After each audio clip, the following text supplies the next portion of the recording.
will now come to order. May we have the playing of the national anthem?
President Pro Tem, would you please lead us in the pledge?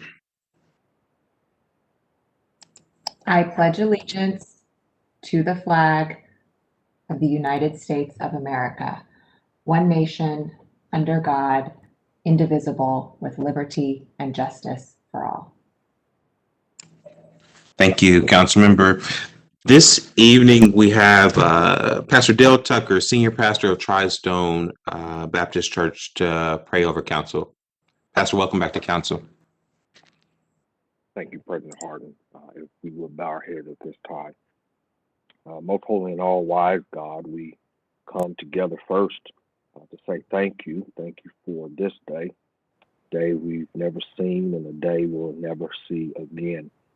We thank you for a reasonable portion of life, health, and strength. And it's in this moment we seek your direction and your guidance. Just as we've been instructed in that great proverb where we are reminded to lean not unto our own understanding, but in all thy ways acknowledge you, and you will direct our paths. We pause now before we conduct business for our city, and acknowledge and ask for help. If there's ever a time that we needed your help before, we sure do need it now. Grant unto us insight and foresight, wisdom and understanding, that we might bring you glory and your people may benefit from our time together. We lift up our city council and elected officials that serve your people. God, give us wisdom as only you can. Give discernment as only you can. Give grace as only you can. We ask for your peace, not just in this meeting, but in our neighborhoods, streets, our street corners and intersections, in the hearts and minds of every citizen in this great city, every police officer and first responder, every leader in our community, the mayor, the governor, our health officials, the House and the Senate, the White House and our House. It's our prayer that you will be pleased in all that we say and do. And when we're all said and done, we'll be careful to look back to you and tell you thank you. In Jesus' name, amen. Amen and amen. Thank you, Pastor, for being with us. Clerk, please call the roll. Brown, Dorans, Faber, Remy, Tyson, President Hardin.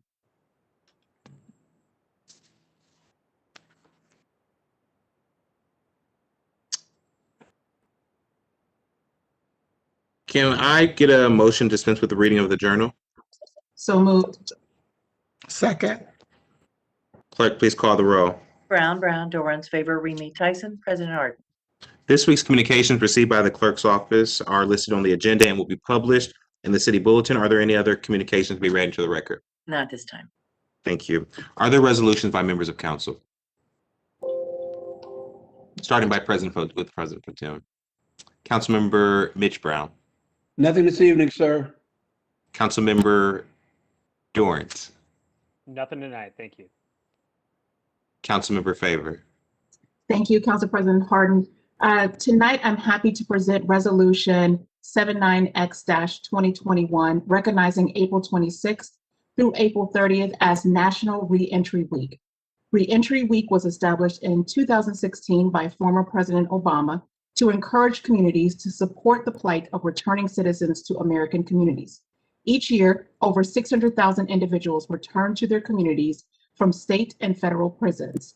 The challenges facing formerly incarcerated people during their transition back into society are numerous, including finding and maintaining employment, locating safe and affordable housing, obtaining reliable transportation, assessing health care, and dealing with the trauma of reentry, which can lead to recidivism. An individual's conviction history should not unfairly exclude them from fair access to public benefits, and we must continue to work with formerly incarcerated people to create opportunities for them to lead healthy and productive lives that benefits both their families and local communities. I'm honored to present tonight's resolution to a coalition of organizations working on the issue, including the Central Ohio Restored Citizens Collaborative, the Franklin County Office of Justice Policy and Programs, and accompanying Restored Citizens with Hope. They are sponsoring Central Ohio Reentry Week 2021, a collaborative week-long event celebrating successes and highlighting the importance of effective reentry practices and policies. I will now turn it over to Maria Ford and the coalition to accept the resolution and to tell us a little bit more about the plans for Central Ohio Reentry Week 2021. Ms. Ford? Thank you, Councilmember Favor, and especially thank you for giving us the opportunity to speak tonight. I am hoping that all of you by now, all of the council members, have received a book called Halfway Home. And if you haven't, you should it should be in your office. We are tomorrow having a conversation with the author, Dr. Reuben Miller, who has family experience as well as he is a sociologist and has studied this. He puts the perspective of incarceration as well as coming home into real life terms and makes it very easy to understand. So that's tomorrow night at 6:30. And if you have not registered for that event, it will also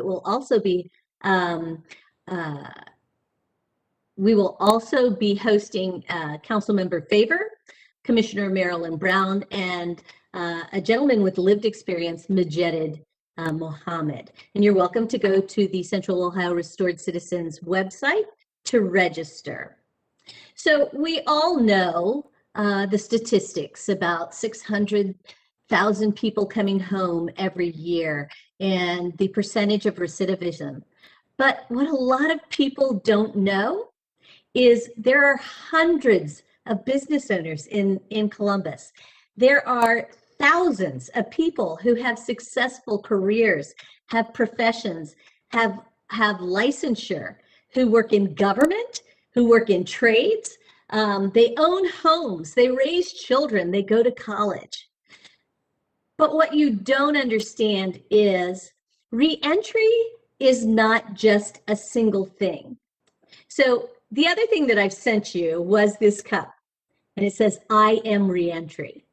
So reentry is that landlord who rents to a family with someone who has been incarcerated. Reentry is the employer who's willing to offer another chance to somebody who has been incarcerated for the third time. It's neighbors who offer a hand up or mentor or give rides or share laughter and support in any way it's needed. So if you have ever experienced that, you are reentry. And I hope that you will be reminded of that whenever you display or use this cup. Some of the things that we will be doing this week is throughout the week, we will have seminars on budgeting, housing, juvenile justice. Those are all located on the Central Ohio Reentry Week website, and certainly go through and pick and choose or watch all of them. They are being streamed live on Facebook as well as on YouTube. We will be offering pop-up events every week. So today we had a pop-up event at the Columbus Urban League where we offered people the chance to get birth certificate vouchers, driver's license and ID vouchers. We had Primary One there to help with Medicaid. Job and Family Service helped with SNAP. We have different agencies because that's what we do. We collaborate together. So again, on the Central Ohio Reentry Week website, the entire calendar is available. And so come out and visit us. And then one more thing, we have had a tremendous blessing from some local churches who have made hygiene bags. So we have people sitting at the bus station as people are coming home back into the community to offer them hygiene bags and water and the use of a telephone and just to welcome them home. Because again, that's what reentry is. Thank you so much. Thank you so much, Ms. Ward, for being here this evening. This topic is so incredibly important and timely. So if this information doesn't specifically apply to you, I would encourage you to share the information, pass it on to family, friends, loved ones. The idea is to make it a one-stop shop. And so navigating the system after you have been incarcerated is complicated, it's cumbersome, and it's stressful. And we want to do what we can to support all of our residents to the best of our ability. So please share this information. I'll be stopping by the pop-up tomorrow at St. Stephen's. So definitely feel free to check out. And there's a pop-up every single day this week, along with the town hall conversation tomorrow. And then the last plug, Ms. Ford mentioned that many of our returning citizens work for government entities. The City of Columbus Department of Public Service hires returning citizens. So just want to make sure that we're continuing to share the word and make sure folks know that the City of Columbus also participates in giving second chances and third chances. Are there any comments by my colleagues? Seeing none, I would move for adoption. Second. Clerk, please call the row. Brown, Dorans, favor, Remy Tyson, President Hardin. Adopted. Thank you. And then just one quick announcement. Grant applications for the Columbus Families Together Fund have opened and will remain open until Wednesday, April 28th. The grant application can be found on the Columbus City Council website at www.columbus.gov/council/Columbus Families Together Fund, all one word. The fund was established in 2017 to protect immigrant and refugee families from the financial and emotional devastation that results from aggressive immigration enforcement through legal services, support, and education. We look forward to continuing this work in 2021.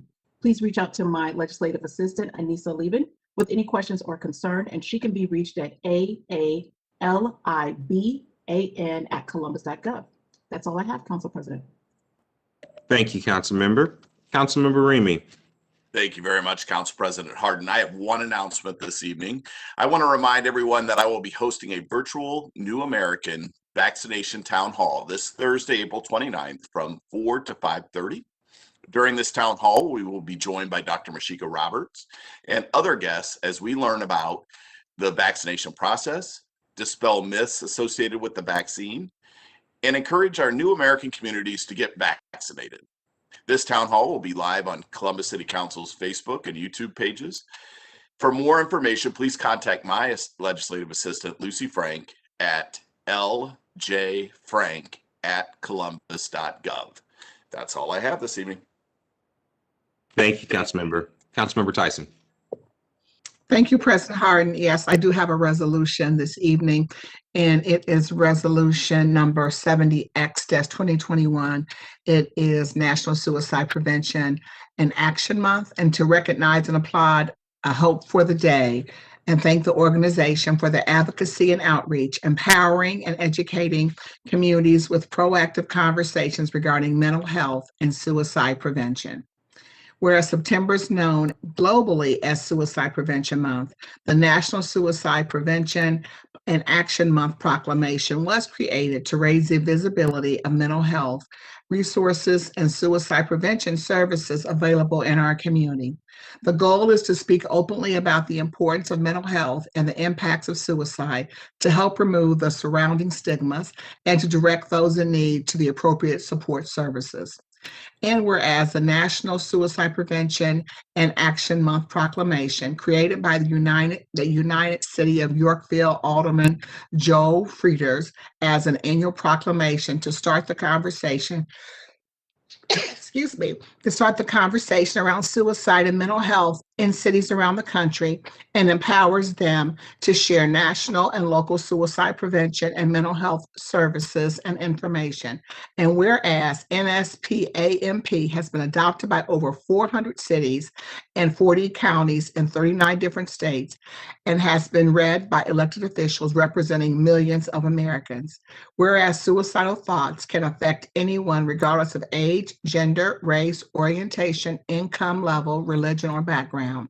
And according to the American Foundation for Suicide Prevention, suicide is the 10th leading cause of death among adults and the second leading cause of death amongst individuals ages 10 through 34 in the United States.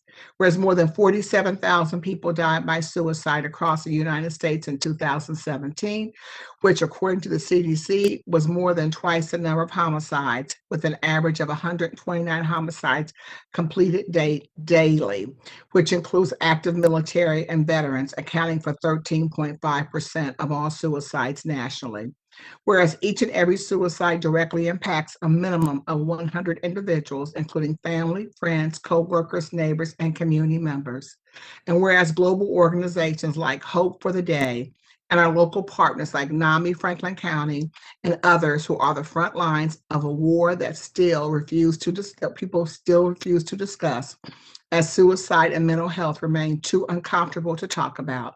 And whereas every member of our community should understand that throughout life struggles, we all are in need of the occasional reminder that we are all fighting our own battles. And whereas this council encourages each resident to take time to check in with their family, friends, and neighbors on a regular basis to honestly communicate their appreciation for their existence by any gesture that they deem appropriate. A simple phone call, a message, a hug can go a long way towards helping someone realize that suicide is not the answer. Now, therefore, be it resolved by the Council of the City of Columbus that we do hereby applaud the Hope for the Day and thank the organization for their advocacy and outreach, empowering and educating communities with their proactive conversations regarding mental health and suicide prevention. And now I'm going to ask the representatives from Hope for the Day to make a few comments. Joe Frieders, who's Director of Strategic Partnerships and Public Policy, and Bev Schwartz, the Assistant Director of Public Policy. Thank you very much, Councilwoman. This is an incredible honor to be joining you today to not only see how you guys conduct your meetings using WebEx. My city council is currently using Zoom, and I think I like your system a lot more, so thumbs up for that. Looks great. But yeah, my name is Joel Frieders. I'm an alderman in the United City of Yorkville, Illinois for 15 more days, and then I get to join the ranks of the lay people, which is going to be amazing. I'm going to be an amazing complainer. Just you guys watch. I'm joined by my partner in crime, Bev. We reach out to cities all across the country asking them to not only adopt the NSPAMP, which is a horrible acronym, and I apologize, but the National Suicide Prevention and Action Month Proclamation was started after the loss of my friend Mike Malinowski in 2017. As an elected official, as you all know, you are constantly in the public eye, and I had to learn about my friend's suicide and try to kind of trod forward while in public. And it was incredibly traumatic for me, not only to learn about, losing a friend, but having to kind of react in front of a whole bunch of people that don't really know what's going on upstairs. I had to do a lot of soul searching and a lot of learning. And I learned that nobody ever taught me how to handle my thoughts, feelings, and emotions. And a lot of the time when you see a bald, white, privileged guy walking around, heterosexual, cisgender, beautiful wife, 3 kids, you're assuming that you have no problems. And I learned very, very quickly after the loss of my friend Mike that there's a lot of things that I never actually learned about when it comes to my mental health. And when I found Hope for the Day and their education curriculum, which is clinically backed and always peer-led, I realized that I don't have to feel corny, campy, or cheesy when I'm talking about those thoughts, feelings, and emotions, but I need to be a better person for the people around me. And that's what this proclamation started, advocating that suicide is an issue. There are services available. You referenced NAMI. NAMI is incredible all over the country. But then number 3 is making sure that people know how to find the resources to find help, whether you're in a crisis or you're looking for long-term assistance. HFTD.org is our website, and there's a little button at the top of every page that says Find Help. We partnered with Aunt Bertha, which is essentially the Angie's List for social services. They have vetted mental health organizations throughout the country to make sure that people can go to this website, type in their zip code, and find local resources where it's not just, you're not finding results that are based on how much a company paid Google to get up on the page ranking. There are personal filters in there which allow you to select the age of the person who needs help, whether or not you need free or discounted services. Any of those things are perfectly available on our website, hftd.org. Please just click on Find Help, put in your zip code, and you can find basically any type of social service that you need. But essentially, every time that you click one of those boxes, you get things that are taken off of your list because it only gives you those resources that you need. So again, we are incredibly honored to be here. If you know anybody who needs somebody to talk to, please encourage them to utilize our resource compass at hftd.org/find-help. We're out there to continue the conversation. It doesn't have to be corny, campy, or cheesy. It is okay not to be okay. And as you can see on pretty much everything in front of me, we are constantly advocating for people to remember that it's okay not to be okay. And sometimes just letting somebody exist in front of you without telling them how you would have responded if you were them is an amazing way to be supportive. And I encourage you all to keep reminding yourself that it's okay not to be okay. Thank you very much.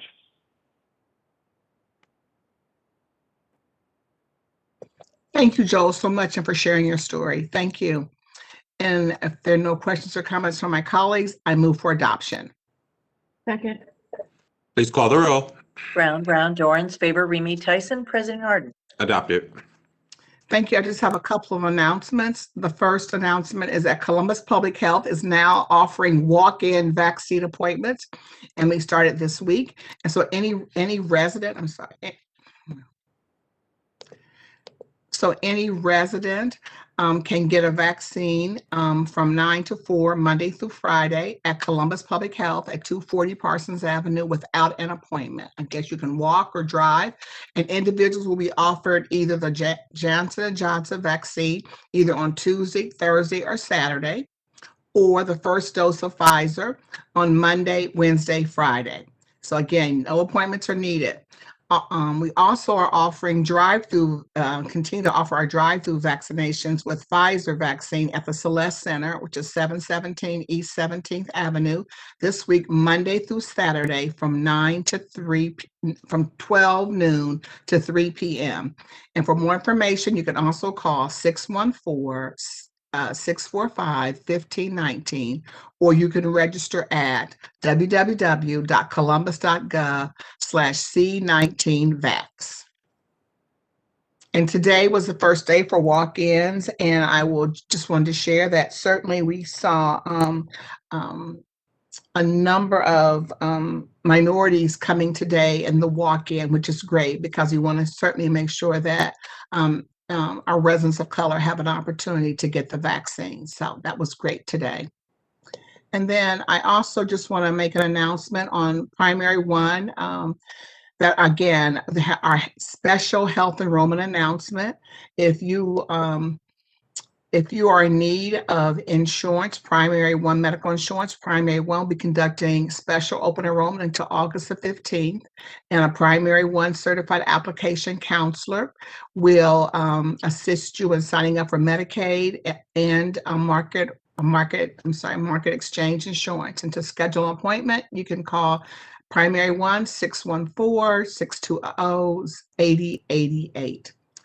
And then lastly, I just want for us to, again, just take a few moments, if we could just, again, I think about the Commission on Black Girls and the loss of life of Miss Bryant. If we could take a few moments, just some silence to pray for her family and her friends.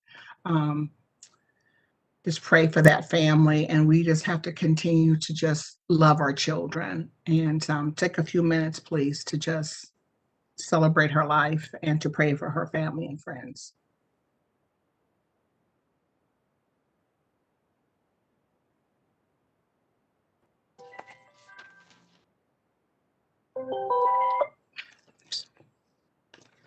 And then lastly, I just want to share that The CARE Coalition went to the neighborhood, to Miss Bryant's neighborhood, and they visited with the neighbors. So Mary and Stuckey, they went out, they visited with neighbors, provided them with information. That's our trauma team. And they stated that the neighbors were quite appreciative of the staff coming out and talking with them. Thank you. Thank you, Councilmember Tyson, and thank you for centering us and making sure that we remember Micaiah this evening. I have one resolution, one announcement, and then we have a special presentation. So this evening I have resolution 0080X-2021. It's to express support for HR 1280 and urge the U.S. Senate to pass the George Floyd Justice in Policing Act. HR 1280, better known as the George Floyd Justice and Policing Act, proposes to increase accountability for law enforcement misconduct, enhance transparency, and create uniform data collection across jurisdiction, and create a national registry of police misconduct, and so much more. Last week was tumultuous for all of us. It was painful, hurtful, and particularly for our Black residents. While the Chauvin verdict gave us a momentary glimpse of accountability, we heard moments later that a child named Micaiah Bryant was killed by CPD on the southeast side of our city. Council in the city has lots to do on this front, and we're asking our state and our national partners to help. We appreciate Congresswoman Beatty's support of this measure, as well as Senator Brown's. But as we said, be it resolved by this council, the city of Columbus, that this council does hereby express support for the George Floyd Justice and Policing Act. Do any of my colleagues have any comments? Seeing none, I move for adoption. Second. Clerk, please call the roll. Brown, Dorans, favor, Remy Tyson, President Hardin. Adopted. Thank you. As I do each week, I'm going to read out the most recent COVID vaccination numbers from the Columbus Public Health and across providers in Franklin County. As of this afternoon, Columbus Public Health has administered more than 134,000 total vaccines. Across Franklin County, counting both CPH and other providers, 533,000 people have gotten at least one shot. More than 40% of that, more than 40% of the county has received at least one shot, and 29% of the county has been fully vaccinated. Assistant Director Cross, would you like to provide any other comments on our vaccination efforts? Thank you, President Council Hardin. Just to reiterate what Councilmember Tyson said, we did begin our walk-in clinics today at CPH. It was very successful. We had a really good crowd here, socially distanced, of course, and masked, but a good crowd. So we're looking forward to continuing those efforts to provide, the vaccine for those who don't want to make an appointment and just want to show up and come and get their vaccine. We will be offering both J&J and Pfizer vaccines at CPH Monday through Friday. So people do have a choice Monday through Friday here at CPH for what vaccine they would like. And I can take any other additional questions. Thank you, Director Krause. Are there any questions from my colleagues? Thank you, Councilmember Tyson and Director, for helping us get that information about how long are the waits, Director, right now?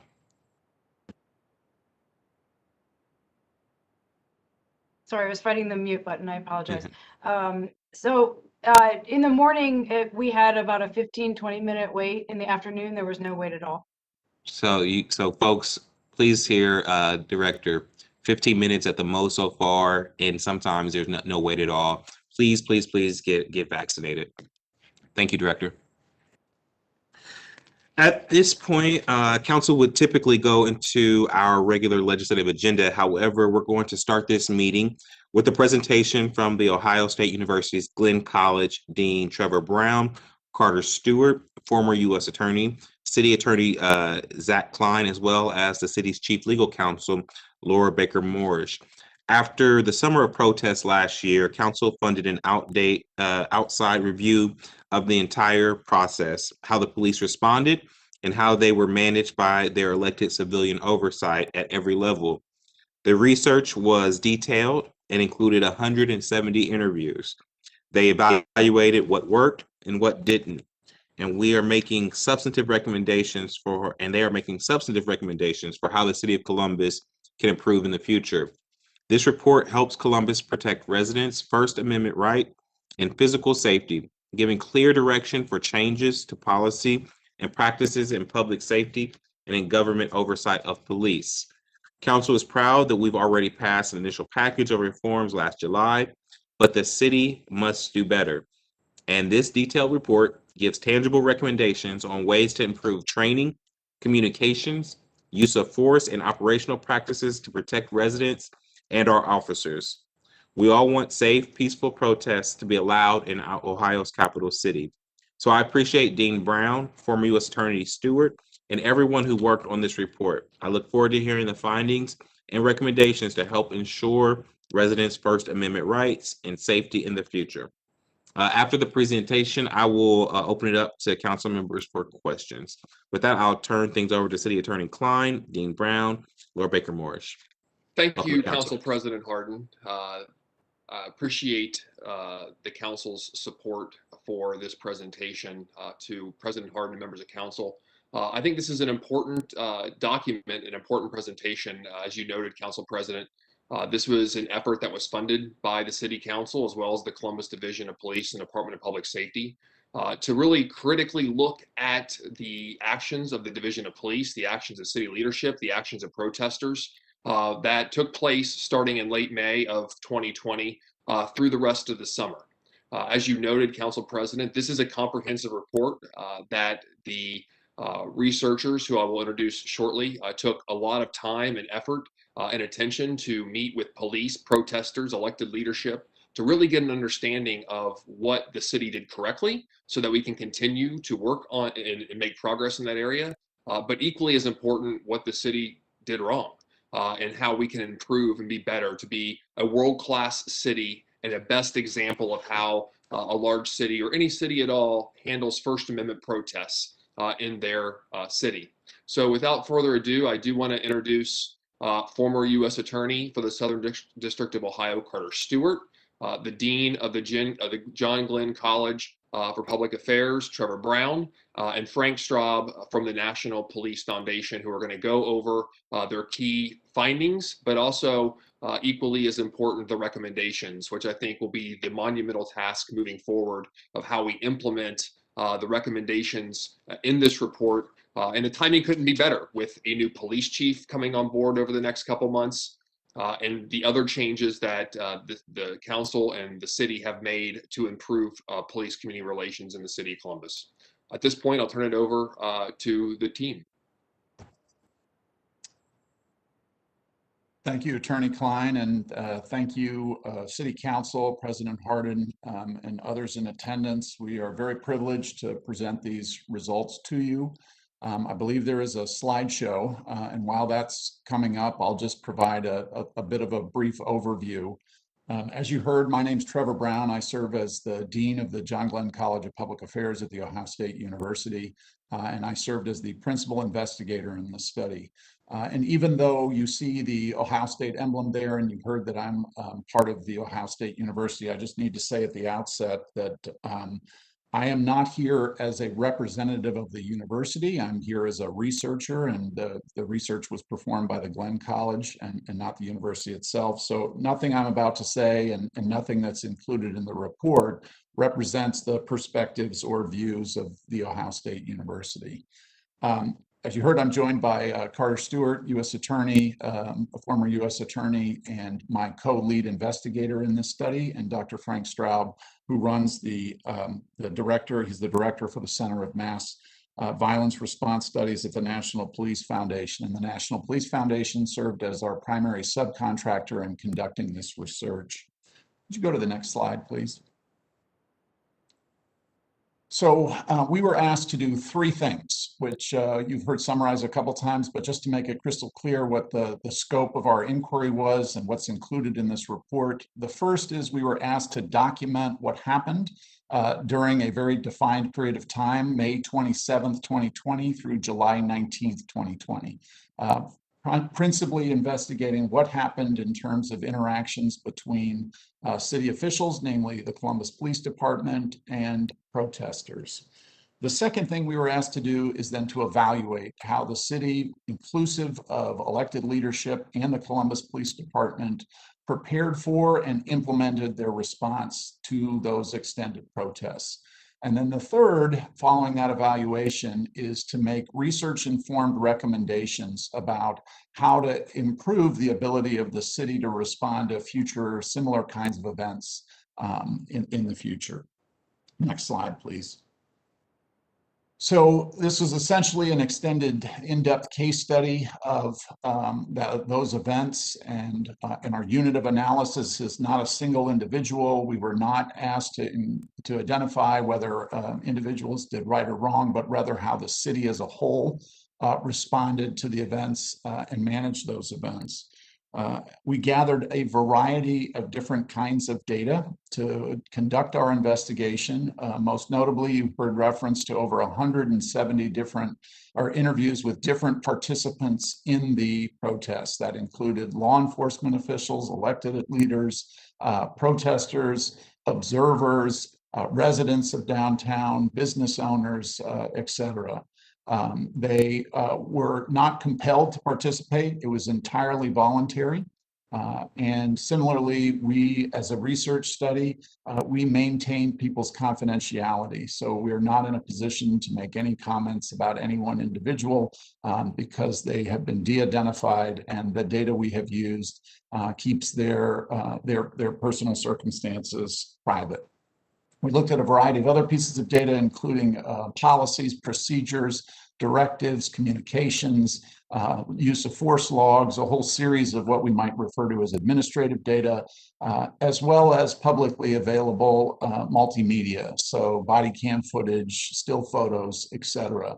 A research team composed of the three of us, plus a variety of other folks and a variety of different experts with disciplinary expertise in things like First Amendment rights, the ability to protest, organizational culture, policing practice, and a variety of other disciplines contributed to informing both our evaluation and our recommendations.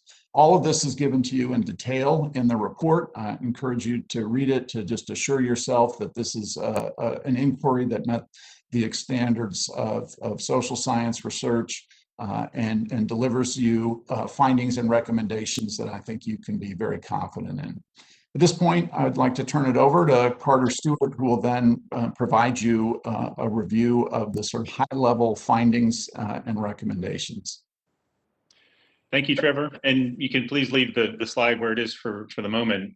First, I just want to say thank you to the City Council for allowing us this opportunity to present these findings. It takes courage and leadership to hold the city up to this type of review and this type of critique, especially when Columbus literally is in the national eye. So I want to thank the City Council, Council President Hardin, Mayor Ginther, City Attorney Klein, Chief Quinlan, and we also talked earlier today to Director Pettis, who is fully supportive of this effort. So thank you for everything you've done to make this happen.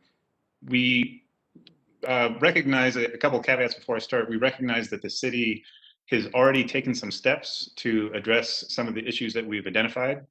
Our study is a focus on what happened in the past and not on current events. So you will notice that there are some issues that you probably will have said we've acted on that, which is great.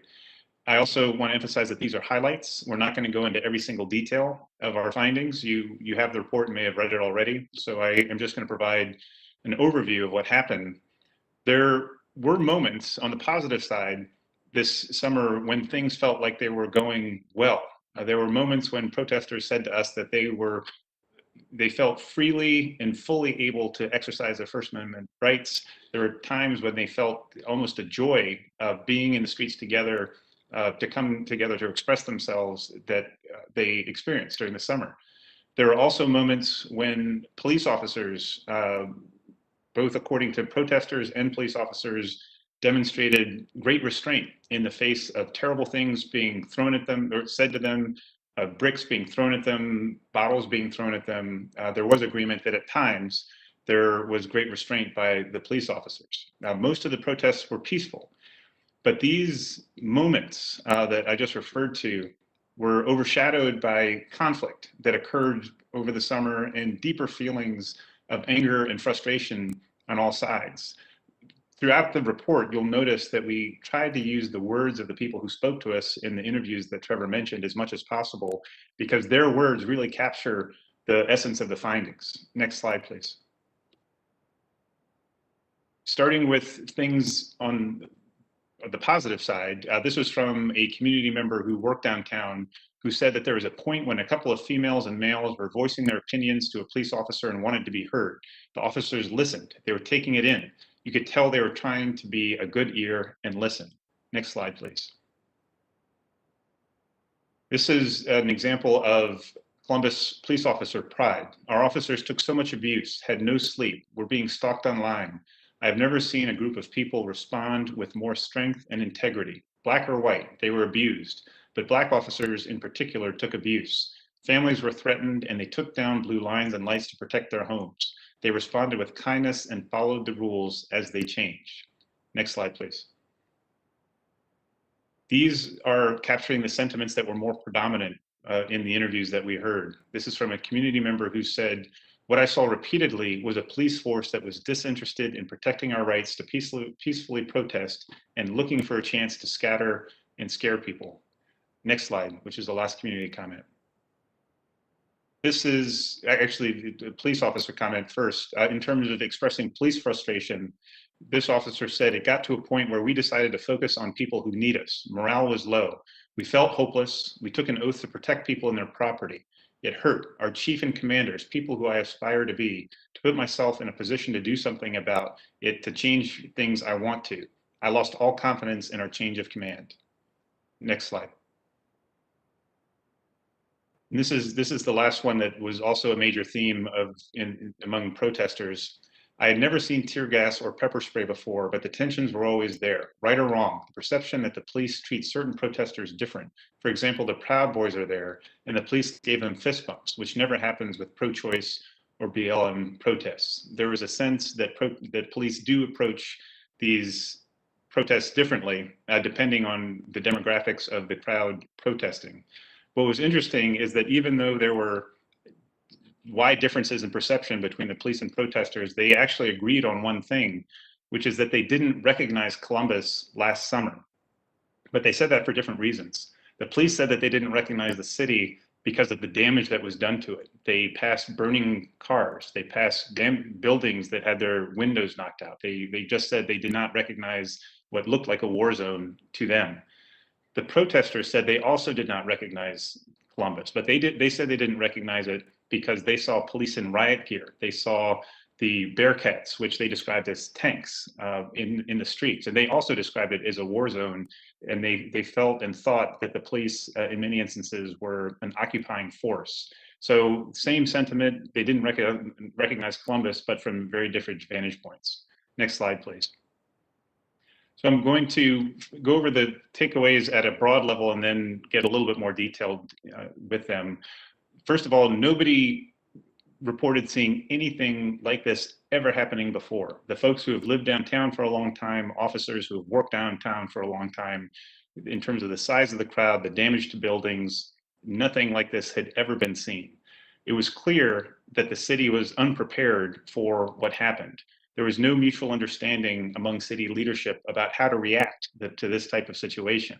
We found that the training was problematic for reasons that I'll get into when it comes to the Columbus Police Department.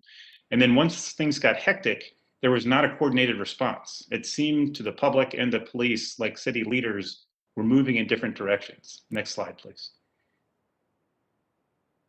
One of our key recommendations is that we can't just rely on best practices to help in this situation. Best practices are important, but we actually need new practices. We need to come up with new ideas with community input and to think about how to react to future First Amendment events. We found that there are rifts between the Columbus Police Department and the community that the police department did not seem to know about. There also seems to be a rift between the Columbus Police Department and city leadership, meaning the city council, the mayor, the city attorney, and that rift was evident to the public as well. In terms of things that went well, as I mentioned, there were many moments when the protests went smoothly. The other highlights included mutual aid, which is other police departments and other law enforcement agencies coming to help the Columbus Police Department. That actually went well for the most part and was well coordinated. And there was also a wellness bureau at the police department, which did a very good job dealing with all of the stress that police experienced over the course of the summer with the extended work hours and the verbal abuse and the things thrown at them, as I mentioned. Another example of two different perceptions of the same thing, the police felt that the Baker report, which did not come back with a large number of findings against the police, meant that they did well, that they handled things in a good way over the summer. But from the city leaders' perspective, that Baker report did not indicate the same type of success. But police did take pride in the fact that the Baker report did not come back with more findings. Next slide, please. So to get into more detail of our findings, prior to the summer, there didn't seem to be preparation for this type of large-scale event. So there was a lack of a plan to handle it, particularly in terms of how the city would respond in terms of, would it be okay for protesters to be on the streets, or did they have to stay on the sidewalk? What would you do if a crowd was peaceful but they were acting unlawfully, such as blocking traffic? How do you use chemical munitions, and in what circumstances? How do you leverage social media both to gather data and deliver messages to the public? These types of issues did not seem to be worked out beforehand. So there was a lack of coordination in the response.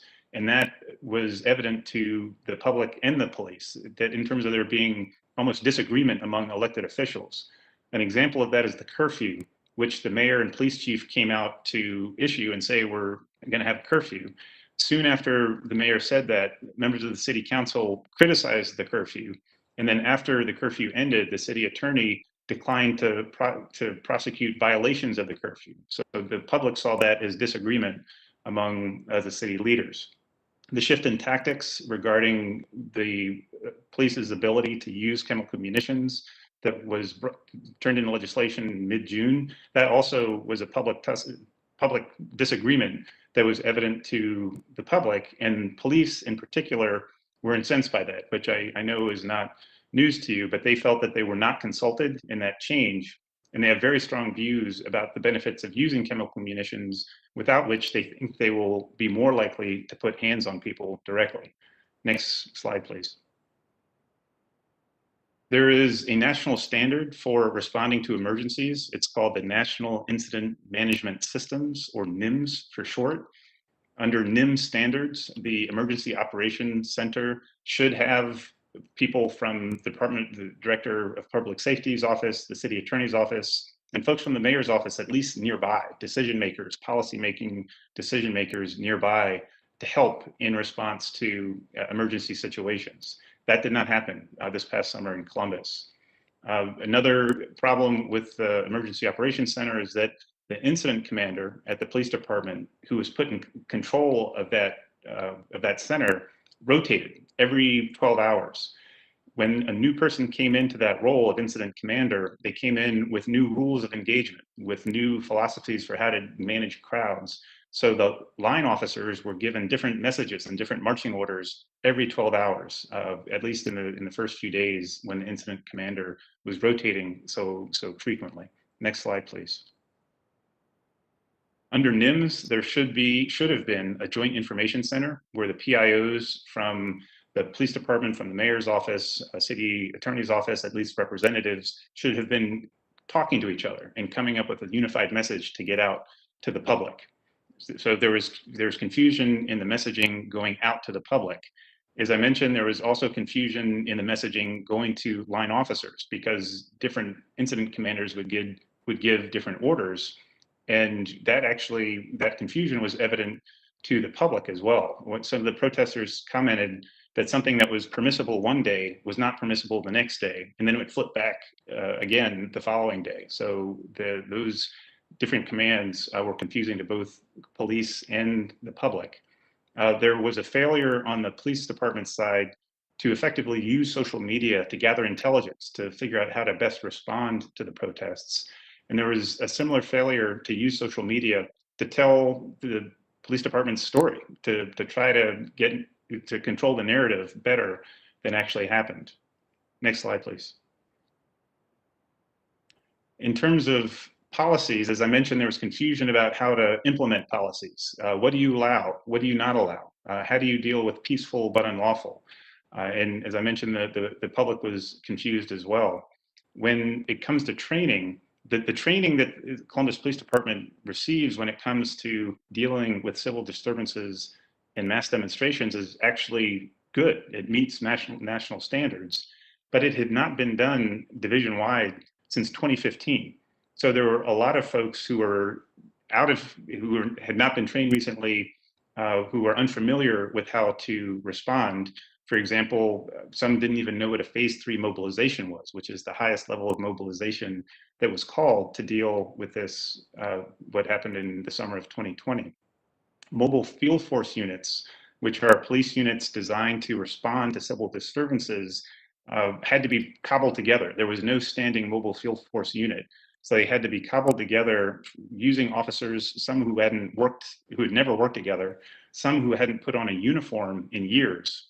So they had to come together to form these groups. They weren't fully trained, including in the use of chemical munitions. In the first few days, the police talked particularly about a sense of paralysis, about what to do.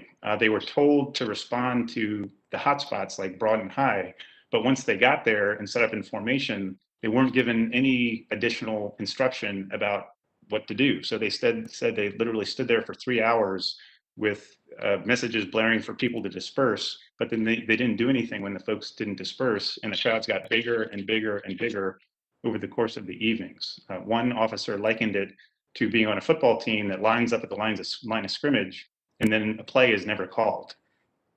Next slide, please.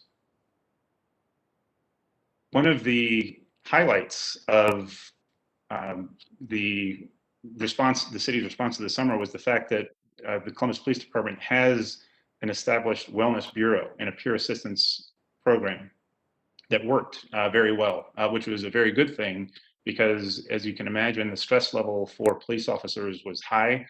They suffered injuries. There was a COVID spike among them. So they depended heavily on this wellness bureau. Morale was universally described as low. Officers said that they were whipsawed between being praised prior to the summer as being one of the best departments in the country, and then during the summer, they were accused of being racist and incompetent. Next slide, please. Another highlight was mutual aid, which I mentioned. Usually the Columbus Police Department responds to help outside agencies like Gahanna and New Albany, but this time they responded to help Columbus. And for the most part, the instructions seemed clear, and there was high respect for the Columbus Police Department, good relations with the Ohio State Patrol, the National Guard, and the Sheriff's Department. Next slide, please. This was one of the more surprising findings for me, and one of the reasons why the city was caught unprepared. Almost all of the officers we talked to believed that CPD had really good relations with the community overall, and they had a hard time understanding why the events in Minneapolis would cause problems here. In their mind, it happened hundreds of miles away. They had nothing to do with it. We have good relations. Therefore, there shouldn't have been a big problem here in Columbus. With the community members we spoke to, particularly the Black community members, it was evident that there was longstanding, deep-seated anger against the Columbus Police Department because of the history of what's happened here in Columbus. even beyond the police shootings that have occurred here, there were complaints of daily instances of discriminatory conduct by police against Black members of the community. So there was this deep-seated anger and frustration with a sizable population of the community that the police did not seem to either know about or recognize. Another part of the issue was in the first few days of the protests, the Columbus Police Department was not able to identify leaders. And in fact, protesters themselves said that there wasn't much leadership among protesters the first couple of days. It was more organic in nature in terms of how it developed. It was clear that officers in personal protective equipment, which commonly known as riot gear, and the use of Bearcats escalated tension and violence directed at officers. And social media was something that was extensively used successfully by protesters to coordinate actions. Next slide, please. Lastly, transparency. We found that the Columbus Police Department did not maintain accurate use of force records, including the use of chemical munitions. The body cameras were problematic because once the officers put on the riot gear, the cameras did not fit on top of the riot gear.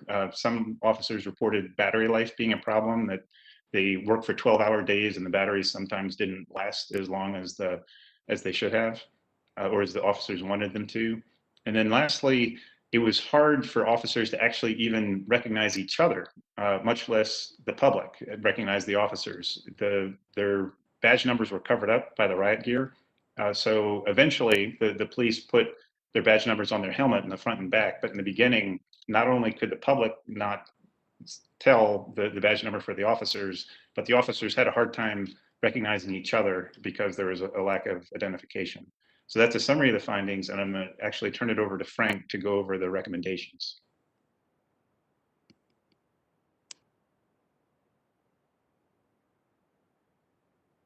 Good evening, Council Chair and members of the Council, and to those who may be watching this presentation.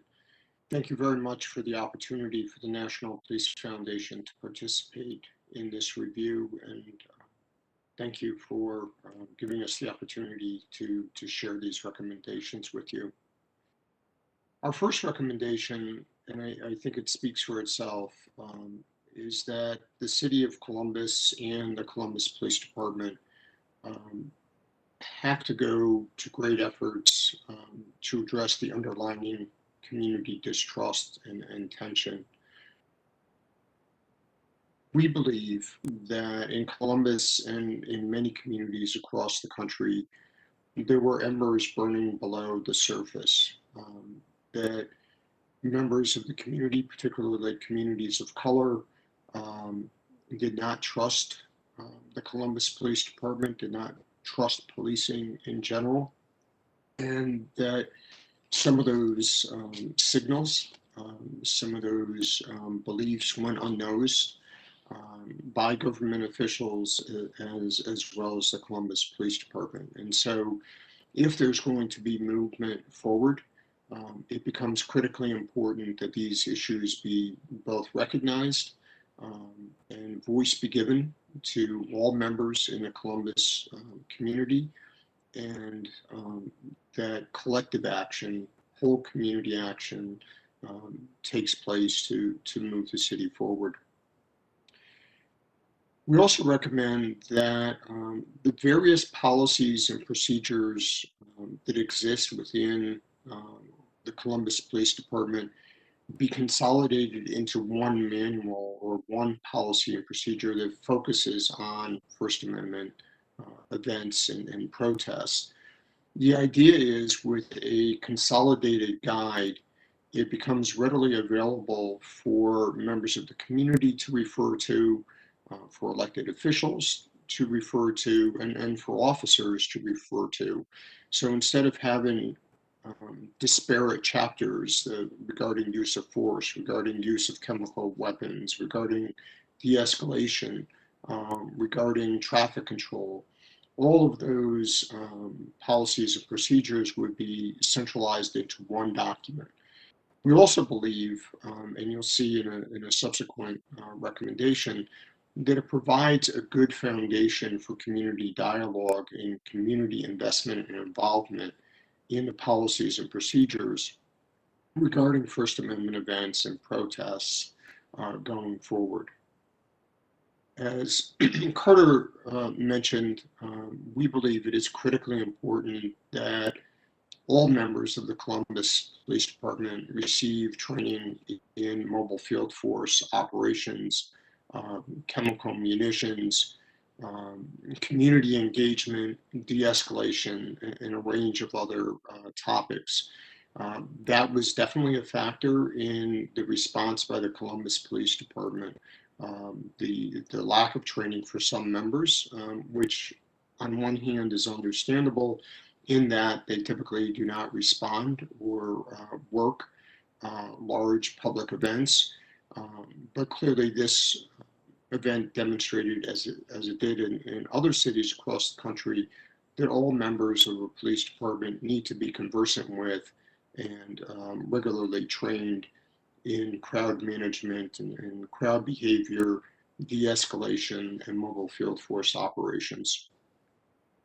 The Columbus Police Department and the City of Columbus should pride itself in the fact that the department has one of the highest levels of accreditation, national and international accreditation through CALEA. It should also be proud that police officers from departments across the country and even from other countries frequently come to Columbus to learn about policing in a myriad of applications. And so Columbus police officers who we interviewed frequently spoke about the fact that they were aligned with best practices. We believe it is important to not just accept best practices, but really to constantly endeavor to identify, to research, and to implement new practices, both on the local scene as well as on the national scene. Next slide, please. One of the bigger recommendations we have is that the Columbus Police Department really think out the opportunity here to create a community conversation unit, such as Charlotte has, where their police department has officers who are highly trained in dialogue and de-escalation. Those officers were, in fact, in Charlotte, trained by community activists. And the conversation and the creation of the unit came about in the course of First Amendment events and protests in Charlotte in 2015, 2016. Also in Europe, we see specialized units called police dialogue units. Again, highly trained officers who typically are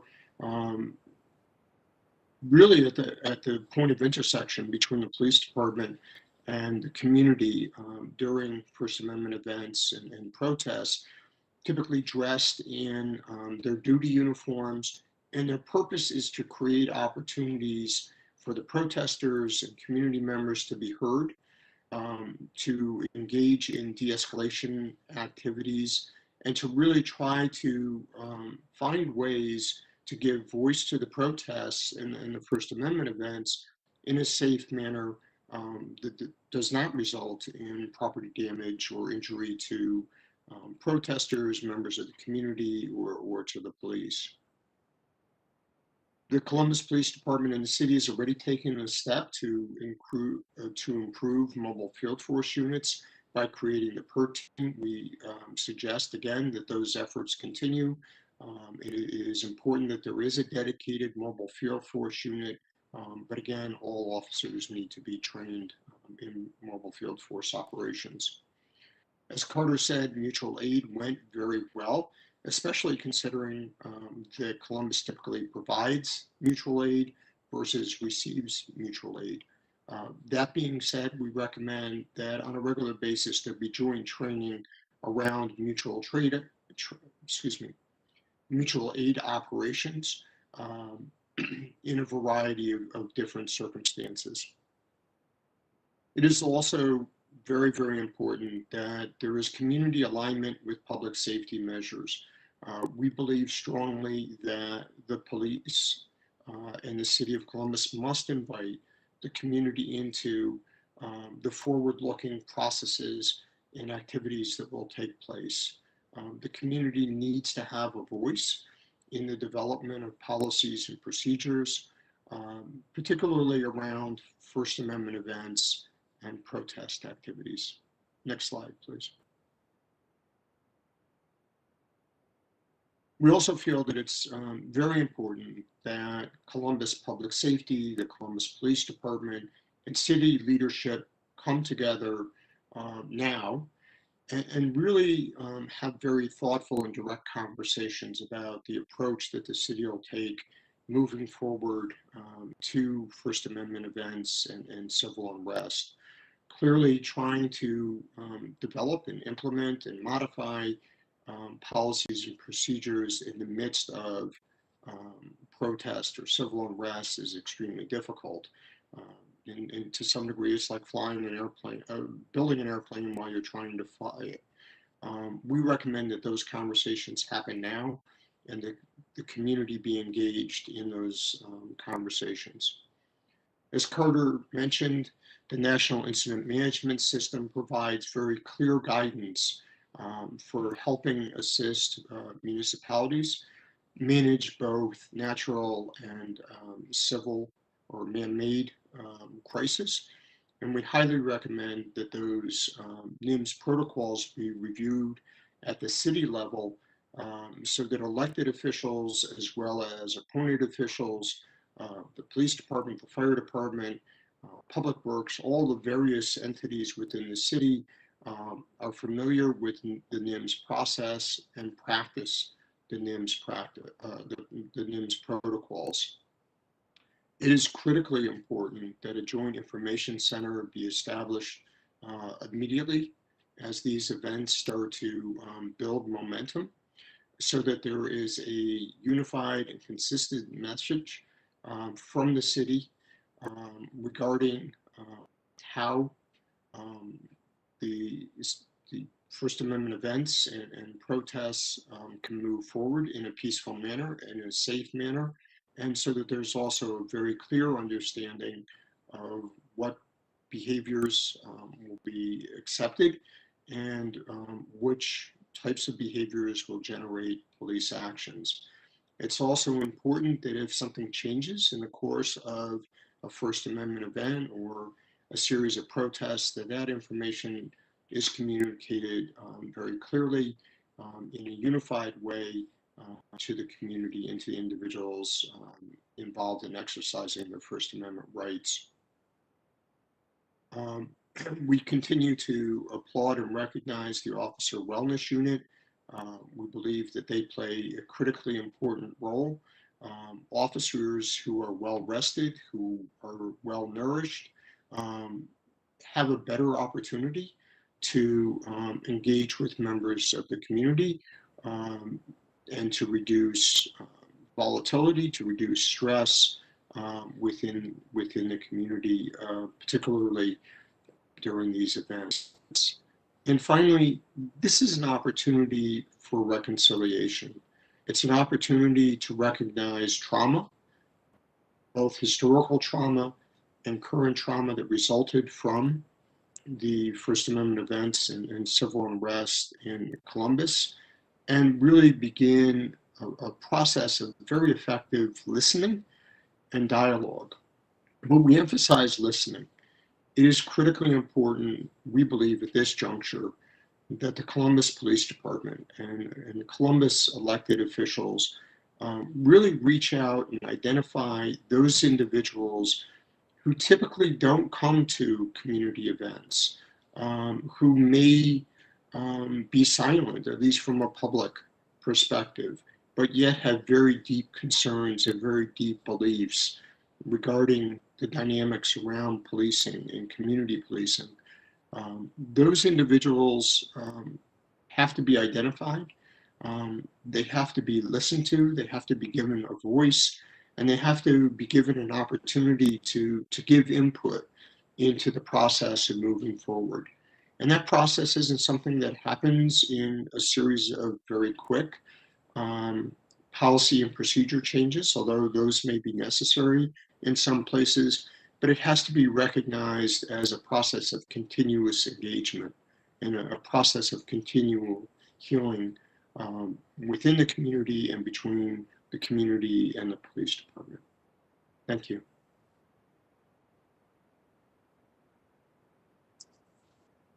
So that concludes our presentation. We would be happy to answer any questions that you all have. Thank you to all the presenters. We will move into a period of questions. I will ask a question, then I'll go around the dais to open it up to my colleagues.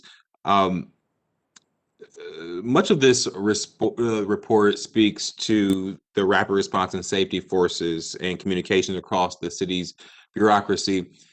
Would you raise any that specifically for me as leader of this legislative body that speaks to council's recommendations, that speaks to council's ability to do better after the look back? Carter or Frank, you want to tackle this one? Yeah, I would defer to Frank, but I'm happy to go as well. Yeah, I think that the word I used, or the phrase I used, I think is a very important one, a whole of community, right? A whole of government. I think we run into challenges when we get siloed in our approach. And so I think this is a real opportunity where there is, within city government, we'll start there, some very thoughtful discussions around how do we as a governmental body, even within a strong mayor system, how do we manage crisis, whether it's a man-made crisis or it's a natural disaster, right? How do we come together? How do we communicate in a manner that's consistent and sends a message to the community that we are all working together in a constructive manner to move through the events before us and to move the city forward. I think then, right, it's important that both the council and the mayor and his appointees bring the community into that conversation, engage the community, listen to the community, and continue to give them a voice as the process of reconciliation and healing moves forward. Yeah, and my answer to the question, President, is that one of the major issues that the report uncovered was a public perception that city leadership was at odds with each other, that there were disagreements about how to respond to significant situations that arose during the First Amendment protest. And I recognize in a democratic government, you're never going to have 100% agreement necessarily across the board on every single subject. But to the extent the city council and the mayor's office and CPD can have these conversations with each other and with the public so that the next time this happens, you don't necessarily have to legislate something within 2 weeks of a major event. That to me is one of the takeaways. Whatever the answers are, to the extent possible, try to get on the same page beforehand. Thank you. For the sake of time, I still have other questions. I'm going to go ahead and go around the dais. President Pro Tem. Thank you, Council President. Still digesting, still may have questions. I do have one I want to lift up, but I want to thank all of you for the really hard work that you put in and just how comprehensive the review was and how many different and distinct voices you were able to capture. Thank you. We really value that. The question that I wanted to ask, I don't know if you'll be able to speak to it, but the report references that within incident command system protocols, commanders should be the lowest ranking officers to hold such a position. And I think this is according to the NIMS. And I found this is concerning to me because I am pretty sure I remember that even during the protests, CPD of last summer, CPD does allow lieutenants to hold this position. Are you able to describe the range of ranks that held the incident commander position during the 2020 First Amendment protests, and kind of what authority that grants them in directing the division's response, such as with their use of chemical agents or other munitions? Yeah, my understanding of the incident commanders, even though it's called incident commander, the deputy chiefs were the ones who held those positions. So Frank, correct me if I'm wrong, you're the real expert here, but my understanding was that the deputy chiefs would rotate in as the incident commander during the protest. But Frank, did you have a different understanding? No, I think that's correct, right? So at the macro level, one would say that the chief of police was the incident commander. And then for each 12-hour shift, as Carter just said, there was a deputy chief designated for that 12 hours. At the commander level, and you could conceivably now have lieutenants acting in this role, but at the operational level, so of a squad assigned to be a mobile field force element, you could have an incident commander who's in charge of a given location or a given squad or platoon of officers. But their job is really immediate operational concerns, with the higher level of management of the citywide phenomena really falling to the deputy chiefs who were in charge of that 12-hour time period of assignment. Okay, thank you. I'm going to seek additional clarification from CPD. And Mr. Stewart, to your point about all of us getting on the same page, because one of the things that I also in this report and just from my conversations with CPD learned is officers that didn't have training for deploying specialized munitions were doing so, and the sort of clearance to do that wasn't always coming from the deputy chief's level. That there was, whether incident commander is the appropriate term or not, some permissions given from lower ranks, that to me, these two issues become conflated. If we're going to insist on proper training, we also, that has to mesh with how command structure is utilized to hold everyone accountable, I guess. Okay. All right, Council President, that's all I have for now. I know it's hard because I know we have many, so we will be following up with the team because I'm sure my colleagues will have more questions, but for the sake of time, we'll keep on going. Safety Chair Mitch Brown. Thank you, Council President. Carter, I'd probably throw this question at you. In regards to the report, would you speak to the issue of the value of tabletop exercises? And there's references to changes with regards to First Amendment rights, protests. You got to have practice in order to deal with these problems when they crop up. Yeah, no, that's exactly right. And now, having been through this with this past summer, we know what a lot of these issues are.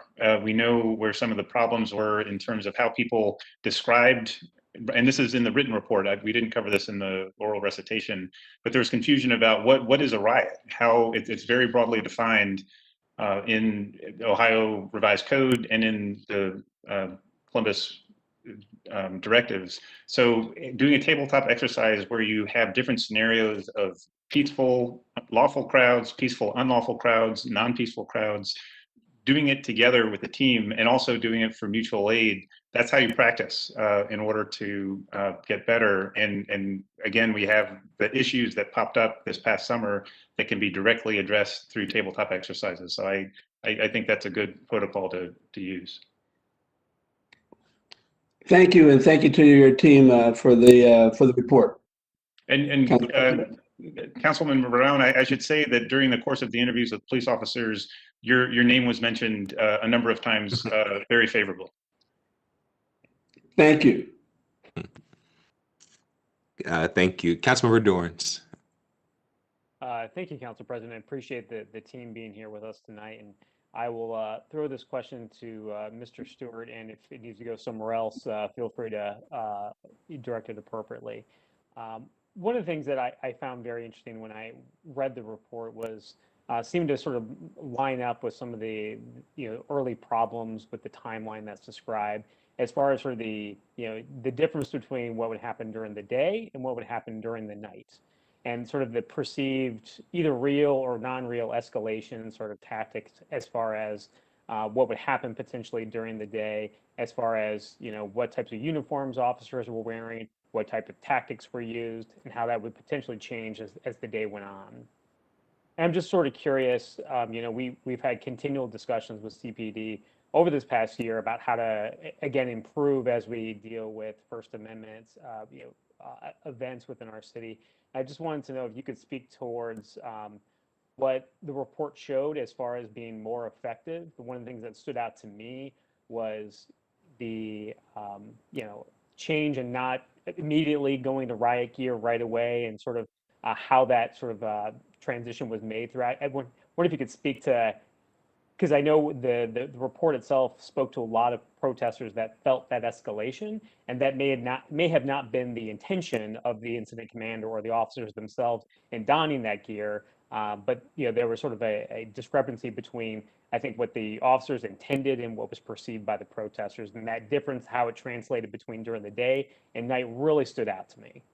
Yeah, I think Frank should respond to this as well, but it was clear from the interviews with the community, with the public, that when officers went out in soft gear, in their regular uniform, and talked with people, that added a lot. A lot of their frustration was based on not knowing why they were being told certain things. Why can't we be in the street? Why is it that you're clearing the street, but you've actually blocked traffic? So there is no traffic on the street, but you're not allowing us in there. So the conversations about why things were happening, the soft gear, all of that was helpful to de-escalate the situations. And it's unclear to me whether there was a difference between whether officers wore riot gear more often at night or during the day. That didn't come out to me. But the soft gear definitely made a difference. The flip side of that, in terms of protective gear for police officers, there was one officer who related they were at a street corner. It wasn't Broad and High, but another street corner where the lights had been knocked out. And so it was completely dark. And he was there with other police officers, and some folks were throwing bricks at them in the dark. And they couldn't tell where it was coming from or when it was going to hit. So in that instance, I could understand the police wanting some sort of protective gear. But so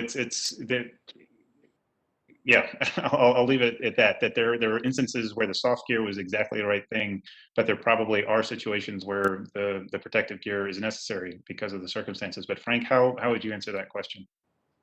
Yeah, I think that what we found in Columbus, and ironically, we found it in other cities that we've studied, daytime First Amendment events, protests were typically peaceful, with minimal levels of property destruction or violence against persons.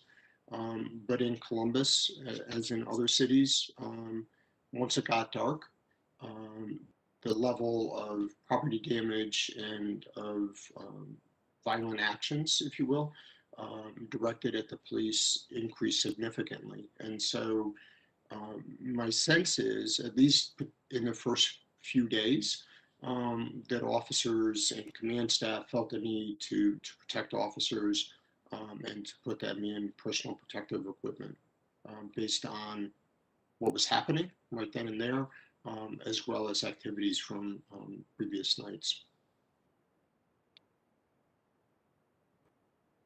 Thank you both. I appreciate it. I have a lot of other questions, but for the sake of time, I'll throw it back to the Council President. Thank you, Mr. Councilmember. Councilmember Favor. Thank you, Council President Hardin. Gentlemen, thank you for this presentation this afternoon. Incredibly thorough. Like my colleagues, I have a ton of questions, but I'm going to limit it to one.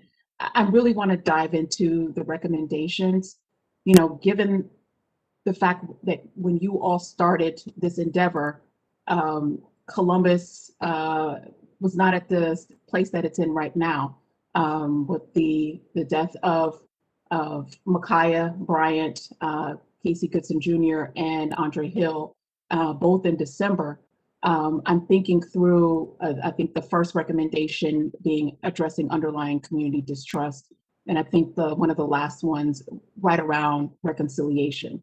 And so I'm wondering if you all have any recommendations on how to execute these recommendations, right? That if the idea is to start to build trust in communities that are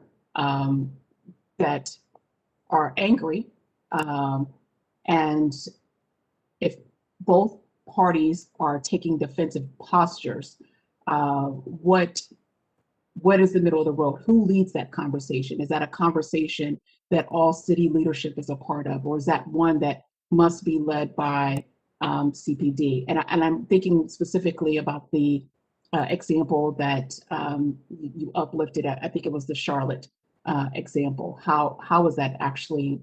How can that be replicated in Columbus? I'll let Frank talk to the Charlotte example, but this is an area where I truly believe Columbus can be a national leader, because it has not been done extremely successfully in any city, as far as I can tell. In terms of the reconciliation idea, it's being attempted currently in Providence, Rhode Island, Philadelphia, and DC. It's at the very beginning stages of this same effort.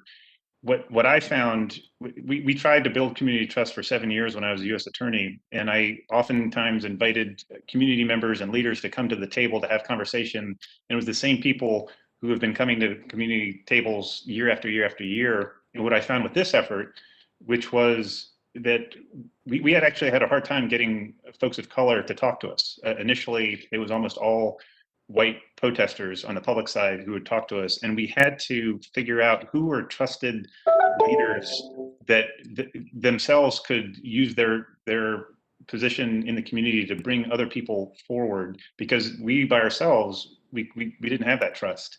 So that said to me that there has to be something different about who leaders reach out to, who city leaders reach out to start those conversations, because you need key allies.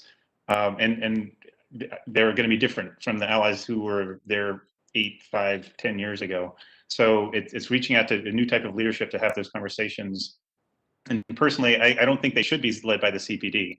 There needs to be a separate body, I would say a neutral body, to help have those types of almost mediated conversations. But Frank, you should talk about Charlotte. Yeah, so what happened in Charlotte is, the protests were going hot and heavy, and had really reached a point of escalation. There was some violence. There was a shooting that resulted in the death of a community member. And at one point, one of the local activists was toe-to-toe, face-to-face mask with one of the police commanders down there. And the police commander was just kind of taking it, right? Was doing the stone wall thing, and the activist kept getting in his face and getting in his face. And finally, the commander said, well, why don't we just talk, right? And so they started a conversation. And it was a very human conversation, a very human interaction. And once the protests were over, the commander went and found the activist and said, hey, I need your help. How do we do this better? And what happened as a result of that is they came together, and members of the community and pretty extreme members of the community were invited in to train the police department in how do you engage in constructive dialogue amidst crisis, right? When things are volatile and things are really at the point of explosion, how do you engage in meaningful, fruitful conversation? And so an initial group of 50 officers were trained by the community. Then it went to 500 officers, and now the whole department is trained in community conversation techniques. And that training today continues to be done by members of the community, by members of BLM and other organizations. And as you can imagine, that training and that dialogue created new opportunities beyond just police interaction and community interaction during First Amendment events and protests.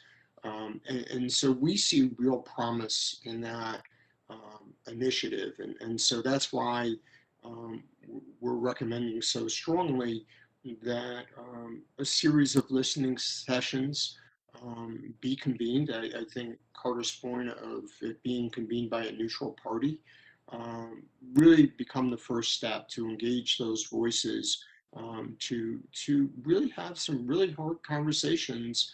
And this is what happened in Charlotte around race, around policing, around the history of policing, and really create an opportunity for those issues to be fully explored, for the trauma to be fully explored and acknowledged, and to use that dialogue as an opportunity to move forward and improve policing in concert with the community. Well, I thank you both for that, for those responses. I think it's important and so incredibly timely that we're reviewing this report today. And, that it's hard to really have any form of reconciliation without acknowledgement on either end or acceptance. And I think that our community is in a unique space, one of which where we're still grieving, but I think it does present an opportunity for us to be a leader in this space.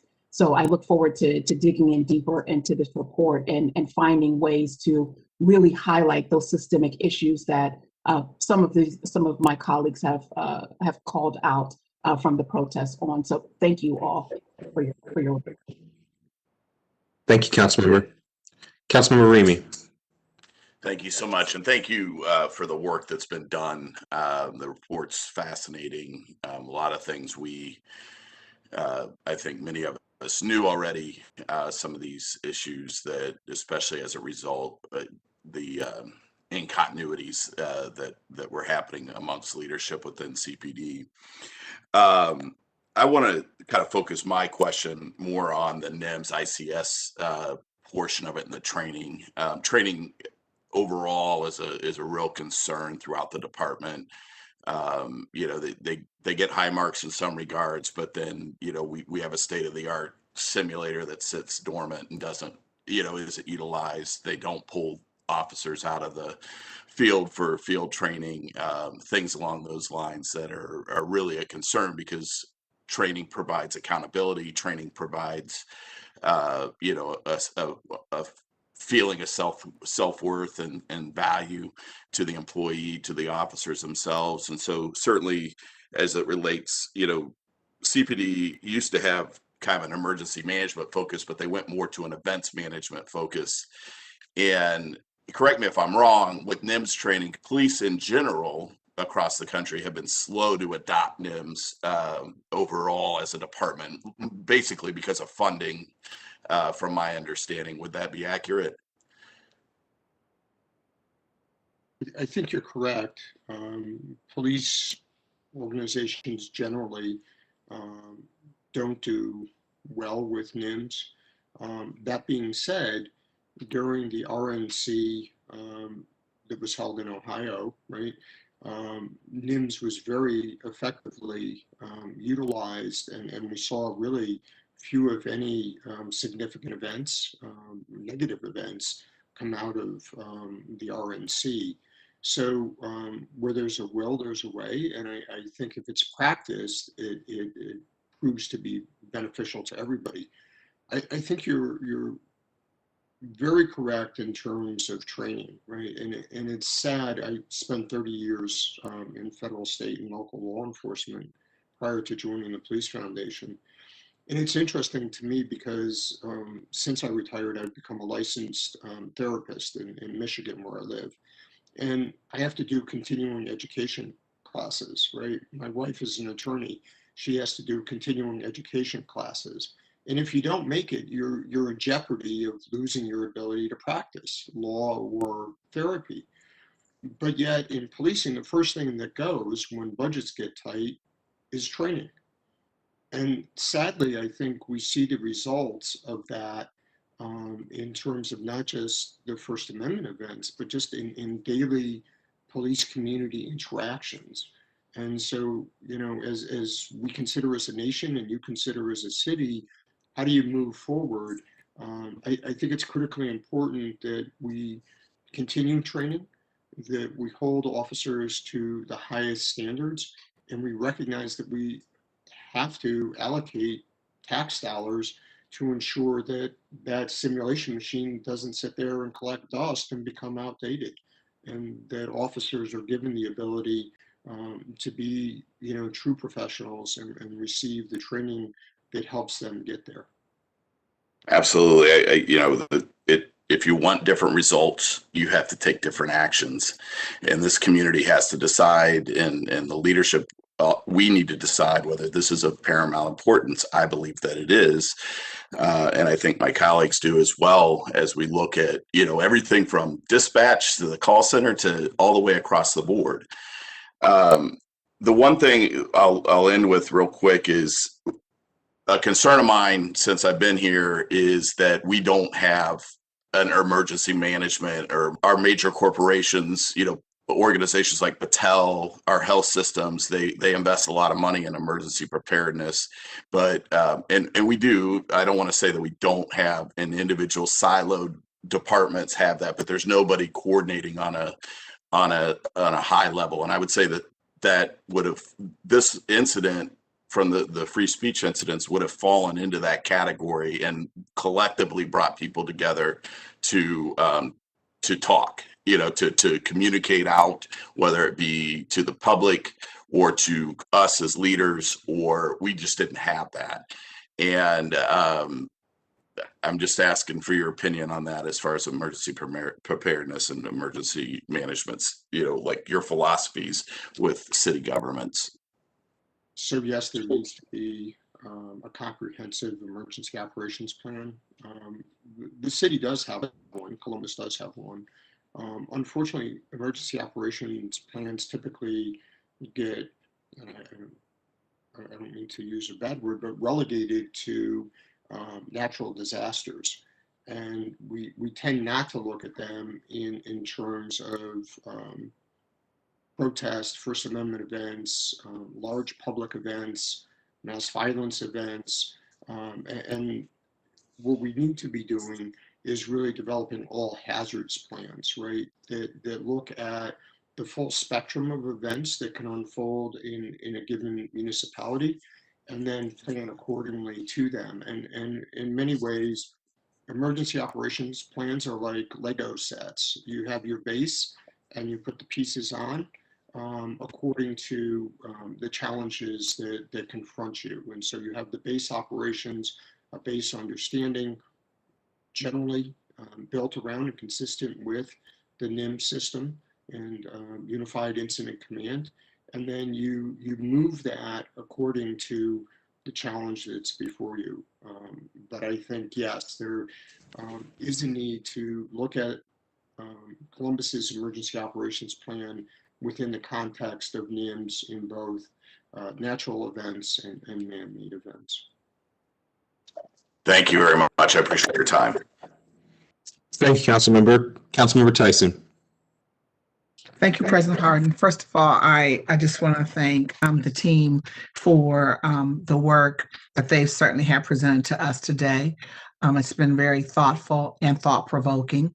I also want to thank the all the individuals that took the time to provide information to the team. So whether it be CPD or the residents, just say thank you to them for taking the time to provide us with this information. I wrote down all the recommendations, and I was gonna, and Councilmember Favor certainly started where I was gonna start. The first, looking at community distrust as well as reconciliation, because this is a report about how do we move forward. They looked back, they've interviewed, and they've made suggestions of how to move forward. And so for me, it's really about where do we go from here? Where do we go from taking this information, whether it be, and this is important, the underlying issue that we've heard from our residents was community distrust. And it isn't easy to go from distrust to trust. That is a process. Once you don't trust someone, you start from that place and move forward from that place. So I would be interested in again, of, and I heard what they said about Charlotte, but how do you begin to move forward? And that is a process. So when you have distrust, we heard about the training that we needed to do, obviously more training throughout all aspects of this work. And then I guess it's just like that we own it. That the city leadership, a team, CPD, elected officials, the city owns this, what's happened. So we now have, and I'm saying it in a way that, how do we move forward with all of this? This is amazing information. So I'm more concerned about when other cities have gotten reports that may be similar to this.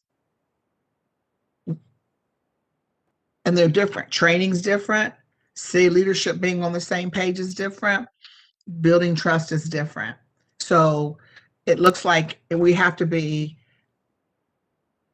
I just want to understand what has happened, maybe, and ask that question. When you provided other cities with this information, can you talk about a plan that may have been used to how do we move forward?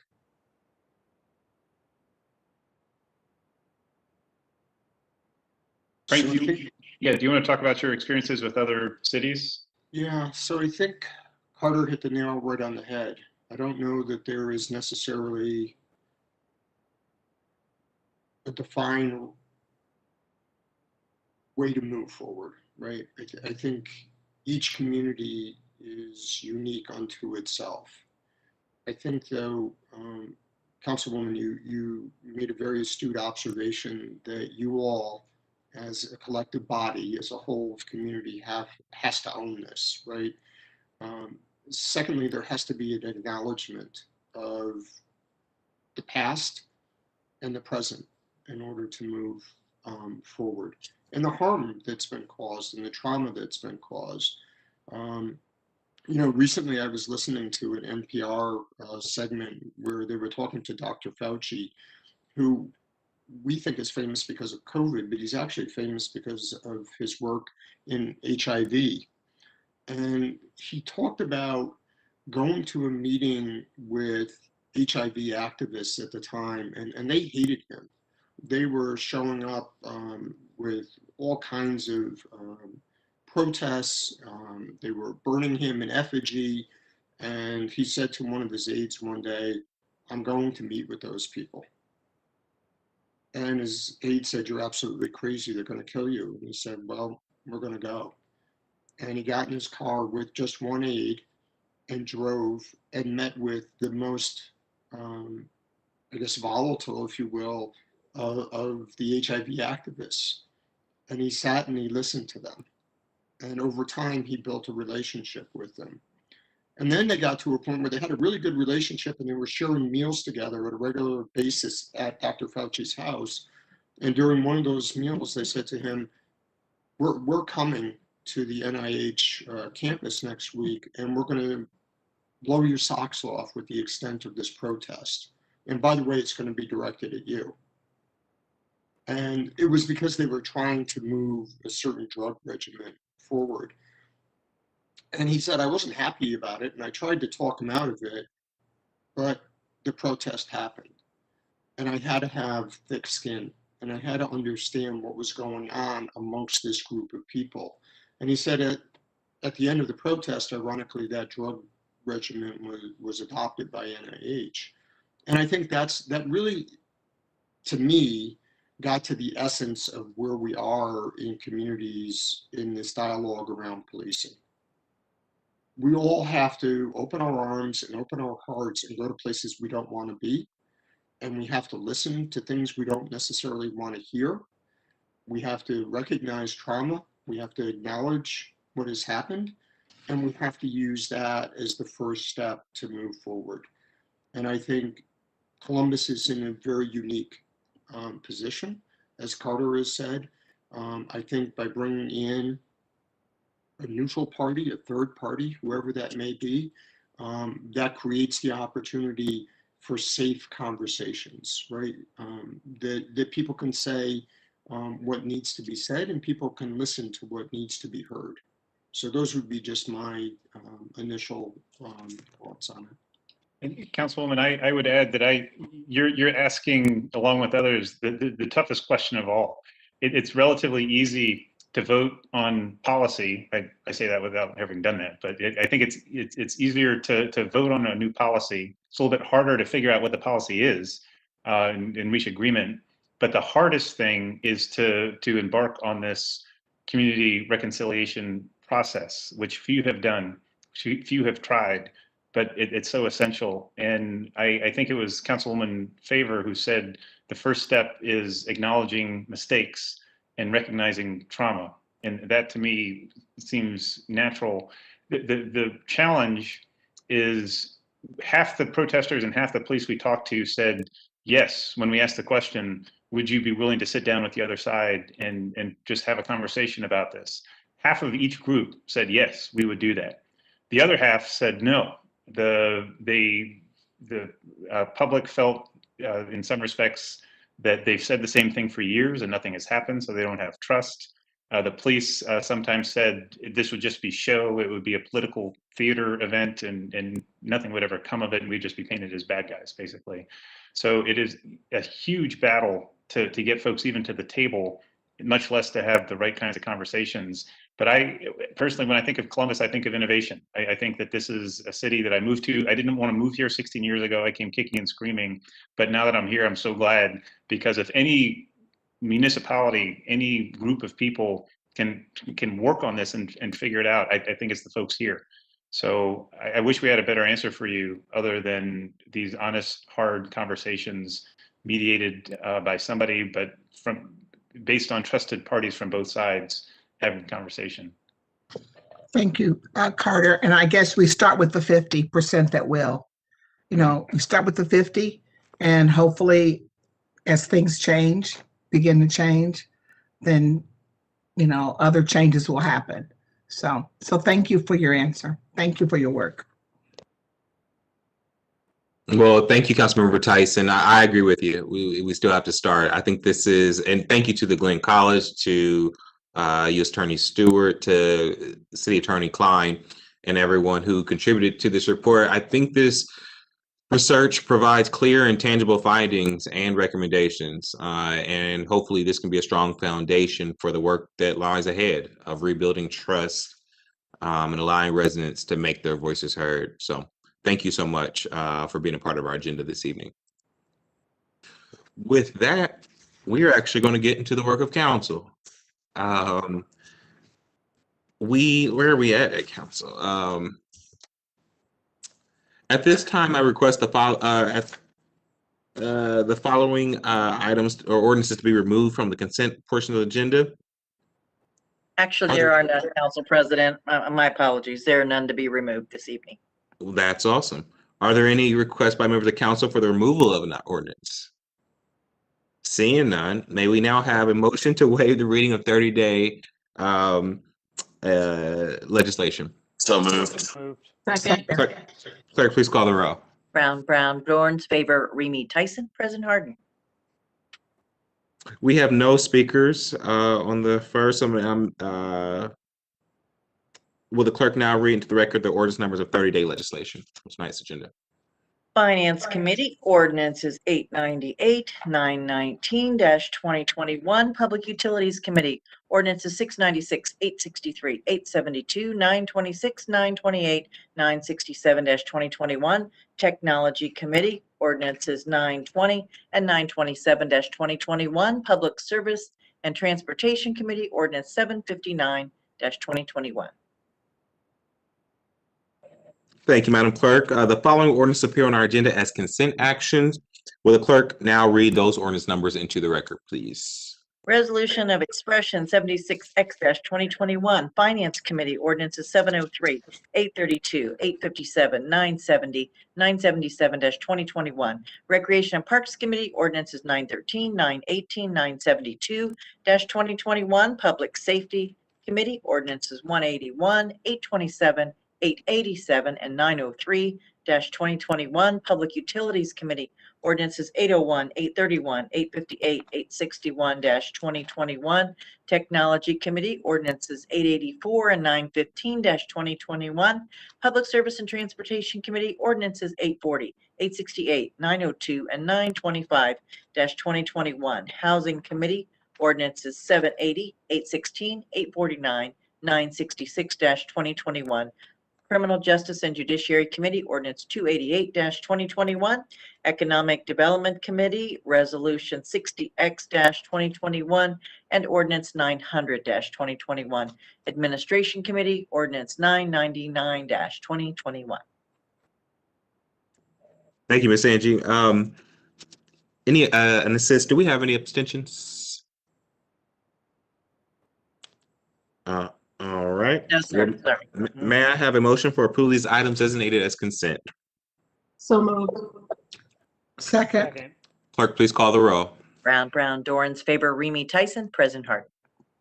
Consent agenda is passed. We will now proceed with the second reading of 30-day and table legislation. The first committee to come before council is the Finance Committee. That committee is chaired by President Pro Tem.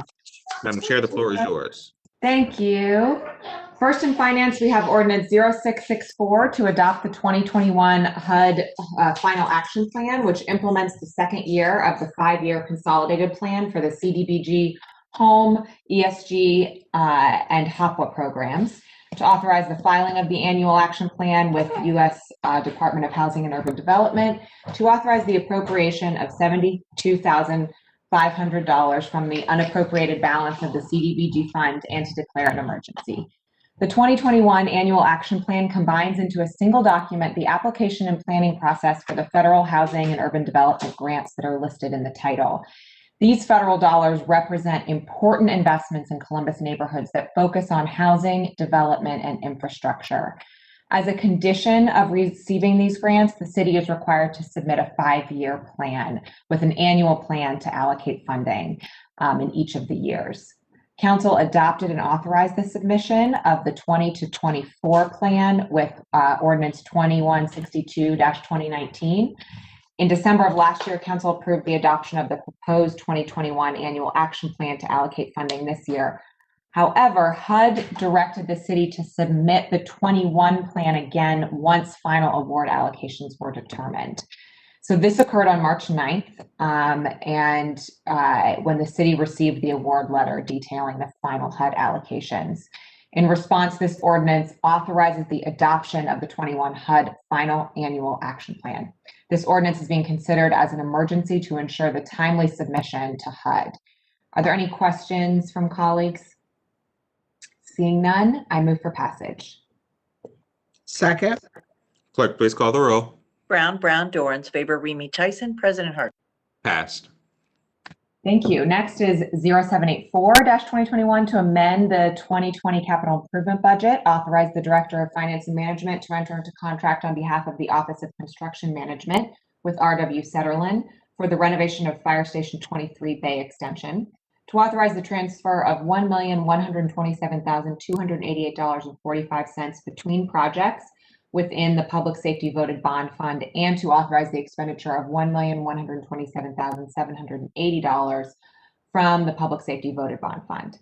This project will expand Fire Station 23's apparatus bay to accommodate larger modern firefighting equipment and will include the installation of a vehicle exhaust capture system, new generator, asbestos remediation, upgrades to the electrical system, and more. 4 bids were submitted, and RW Setterlin was selected as the lowest responsive bidder. Any questions from colleagues? I move for passage. Second. Clerk, please call the roll. Brown, Dorans, favor, Remy Tyson, President Hardin. Passed. Thank you. May I move to Recreation and Parks? Please. I have Resolution 0072X-2021 to support the immediate implementation of the Columbus Recreation and Parks Urban Forestry Master Plan and to declare an emergency. The Urban Forestry Master Plan is an extremely exciting effort by the city. It lays out the strategic and long-term investment in Columbus's urban tree canopy. Preserving and expanding our tree canopy in every neighborhood is a critical investment for the future of our city. And that's especially the case for neighborhoods that need additional tree coverage the most. A healthy tree canopy improves air quality, prevents erosion and storm runoff. It reduces the urban heat island effect, lowers utility bills for residents, helps mitigate the impacts of climate change, and simply makes our city a healthier and more beautiful place to live. Emergency action was included so that implementation of the plan can begin immediately. And I'm going to turn things over to Rosalie Hendon to provide a brief overview of the plan and next steps in its implementation. Thank you so much, President Pro Tem Brown, and thank you so much, members of council, President Hardin. It's good to be with you tonight. I'm Rosalie Hendon. I'm the project manager for the Urban Forestry Master Plan, and very excited to come to you tonight after 18 months of working with consultants, with the community, with your council aides and the mayor's office. It's been a huge team effort. And as President Pro Tem was saying, we recently completed a public input period on the draft Urban Forestry Master Plan. You all hosted a council hearing last month. We heard from 20 different speakers. We received comment online, and based on that comment, we made slight tweaks to the document. The largest or the most substantial change is to our overall goal of getting to 40% tree canopy. So right now, Columbus was at 22% in 2013. A lot has changed from 2013, so that's one of our plans, is to update the urban tree canopy assessment next year. But it's essentially going to be doubling our canopy, which, as Pro Tem Brown was saying, it so impacts our residents' quality of life. So I'd like to emphasize that, again, this is an ambitious goal, and the change that we made, 40%, was very much supported by members of the community, but there was no timeline associated in the draft Urban Forestry Master Plan, and so the change that we made was to reach this goal by 2050. That is very much the earliest that we could potentially get to that increasing tree canopy in such a dramatic amount. However, it's in alignment with, we consider it appropriate based both on public comment and the urgency of climate change, in alignment with other city goals, such as those in the Climate Action Plan. I'd like to emphasize the role that the city and forestry has to play, but also the community, considering that 70% of trees in Columbus are growing on private property, and we'll be looking to come back to council when we are ready to draft and pass policy as it relates to protecting trees on private property, potentially during development. Like I mentioned, we have a lot more to learn. Our initial steps are completing both the public tree inventory, so the street tree inventory that has not been updated since 1997, doing a canopy assessment, so again, how much of Columbus is covered by trees, and seeing what changes have happened since 2013, working on drafting a private tree protection ordinance, investing in public tree care, The city manages over 100,000 street trees, and planting on private and public property. That's really critical, and it's going to be somewhat new for the city, but like we said, really, really important to be focusing on the opportunity on private property as well as public. We really appreciate all of the support that council has provided throughout this project, and we're asking for your continued support tonight to accept the Urban Forestry Master Plan and move towards implementation. Thank you.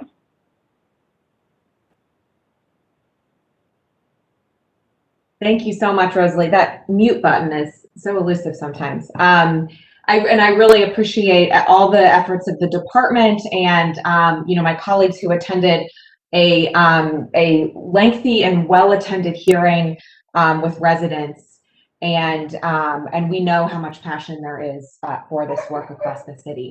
Are there questions from my colleagues? Please say something if there is, in case I can't see you. All right, well then, seeing none, I move for adoption. Second. Is there a second? Second. Thank you. Clerk, please call the roll.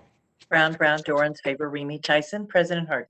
Thank you. Thank you, Madam Chair, on that work, and that hearing was well attended and got us to this point. So thank you all who worked on this master plan. Thank you. So next in Recreation and Parks, Ordinance 0940 to authorize the Director of Rec and Parks to enter into contract with Williams Architects for the Glenwood and Windsor pools, to authorize the appropriation of $1 million within CDBG fund in accordance with the 2021 Annual Action Plan as approved by Council, to authorize the expenditure of $1 million from the CDBG fund, and to declare an emergency. The Windsor pool was originally built in 1968 and Glenwood was built in 73. After serving our city for more than 50 years, these facilities need to be replaced. Both pools will be upgraded to be more inclusive to persons with various abilities, while increasing their capacity for programming. These projects are part of the Rec and Parks Aquatics Capital Improvement Plan, which include engagement in the Linden and Greater Hilltop neighborhoods. And a project website has been created for those who want to check that out. It is columbusaquatics.org. Additional meetings will also be held as the designs are put together, and the dates and times of those meetings can be found on that website, columbusaquatics.org. Emergency action is considered so that the designs can be completed and paid out in order to utilize federal CDBG dollars. This timeline will allow for construction to start in the winter, keeping the impact to the swimming season to a minimum. If there are no questions from my colleagues, I move for passage. Second. Clerk, please call the roll. Brown, Dorans, favor, Remy Tyson. President Hardin. Passed. Thank you. I had gotten my bouncing timeline all down on a typical week, and then it changed from the presentation today. So thanks everyone for bearing with me. My last ordinance tonight is 0944-2021 to authorize and direct the Director of Rec and Parks to enter into a fourth year of a 5-year contract with Class Acts Columbus to provide talent buying, fiscal agent, and event management services for events produced by the Office of Special Events, to authorize the expenditure of $335,000 from the Rec and Parks Operating Fund, to waive the competitive bidding provisions of the city codes, and to declare an emergency. Class Acts Columbus has served as a fiscal and talent booking agent for the Office of Special Events since 2001. And in 2018, the department began exploring ways to consolidate the services necessary to produce events organized by the office. Class Acts was awarded the resulting 5-year contract with the option to renew for 2 additional years. And as stated in the title, this ordinance authorizes the 4th of the 5-year contract that was established in 18. The services provided include securing artists and coordination of performances, travel and production arrangements, artist contracts, things like that. Class Acts also collects all festival vendor fees and beverage receipts. And payments are only made to Class Acts upon receipt of an invoice for services rendered. Class Acts Columbus will be reimbursed for any non-refundable payments made for services on behalf of the city for events canceled due to COVID-19. So due to the unique nature of the services provided and the history of successfully delivering these services, the department is requesting a waiver of competitive bidding in this 4th year of the contract to extend this agreement with Class X. Are there any questions from my colleagues? Seeing and hearing none, I move for passage. Second. Clerk, please call the row. Brown, Dorans, favor, Remy Tyson, President Hardin. Passed. Thank you, Council President. That's all I have in my committees. Thank you, Madam Chair. The next committee to come before council is Public Utilities Committee. That committee is chaired by Councilmember Dorans. Councilmember, the floor is yours. Thank you, Council President. First, in the Public Utilities Committee, we have ordinance number 0409-2021 to authorize the city auditor to transfer $135,000 in appropriation authority between object classes within the sewer operating sanitary fund, to authorize the Director of Public Utilities to enter into 2 contracts, TFHEB Inc., DBA The Waterworks, and JD and Home Improvement Inc., DBA The Basement Doctor, for the project dry basement backwater valve installation sub pump program for the Division of Sewers and Drainage, and to authorize an expenditure of $1,900,000 from the sewer operating sanitary fund, and to declare an emergency. Our sewer backflow prevention program, known as Project Dry Basement, began in July 2004. This program will cover the cost of approved backflow prevention devices for single and 2-family homes in Columbus that have experienced sewer backups from overflows of the public sewer system during wet weather events or blockages. After reporting basement backups to the 24-hour sewer maintenance operations center, if your property is verified to be eligible, you will receive an application in the mail. For information about the program, please visit columbus.gov/utilities/project dry basement, where you can fill out an online report and apply on that website. This ordinance is being submitted as emergency because without this emergency action, no less than 37 days will be added to the procurement cycle, and effective delivery of valuable public services will be slowed. And it is spring, and we never know how much rain we'll be getting. So that is also helpful. Do any of my colleagues have any questions or comments? Seeing none, I move for passage. Second. Clerk, please call the roll. Brown, Dorans, favor, Remy Tyson, President Hardin. Passed. Thank you. Next, we have ordinance number 0836-2021 to authorize the city auditor to file complaints in order to appropriate and accept the remaining fee simple and lesser real estate necessary to time to complete the dryer laser home sewage treatment systems elimination project, to authorize expenditure of $7,442.53 from the existing ACDI 00132-10. The city must acquire certain fee simple title and lesser real estate located in the vicinity of Dryer Road from Gantz Road to Brown Road in the southwest part of the city in order for DPU to timely complete this public project that will build, improve, and repair certain portions of the public sewer infrastructure in that area. The city attorney, pursuant to Columbus City Code, section 909.03, served notice to all of the landowners of the real estate of the public project's purpose and necessity. However, the city attorney was unable to locate some of the real estate owners or agree with some of the real estate owners in good faith regarding the amount of just compensation. Do any of my colleagues have any questions or comments? Seeing none, I move for passage. Second. Clerk, please call the roll. Brown, Dorans, favor, Remy Tyson, President Hardin. Passed. Thank you. I have a few pieces of legislation in the Technology Committee. May I move on? Please. Thank you. In Technology Committee, we have ordinance number 0724-2021 to authorize the Director of the Department of Technology on behalf of various city departments to enter into contract with Converge One Inc. for professional services and maintenance support services to enable the city's interactive voice response system to continue utilizing remote workers/telework solutions, to waive the competitive bidding provisions of the city code, to authorize expenditure of $387,237.08 from the Department of Technology's Information Services Division, Information Services Operating Fund, and the Department of Technology Information Services Operating Fund, and to declare an emergency. The current IVR system is used by the city's 311, public utilities, building and zoning services, and technology help desk call centers. As consistent in the past, since the last renewal option has been exhausted, the department requested to waive the provisions of competitive bidding. This contract will provide maintenance and support for the duration of a 5-year period with the option to renew for an additional 2 years thereafter. Emergency action is requested to ensure the necessary contract and purchase orders will occur in a timely manner to ensure this service is provided without any interruption. Do any of my colleagues have any questions or comments? Seeing none, I move for passage. Is there a second? Second. Clerk, please call the roll. Brown, Dorans, favor, Remy Tyson, President Harden. Passed. Thank you. And finally, I have ordinance number 0981-2021 to authorize the Director of the Department of Technology to enter a contract with Carasoft Technology Corporation for the purpose of Excella software licensing and maintenance and support services on behalf of the Departments of Building and Zoning Services, Development, Public Utilities, and Public Service.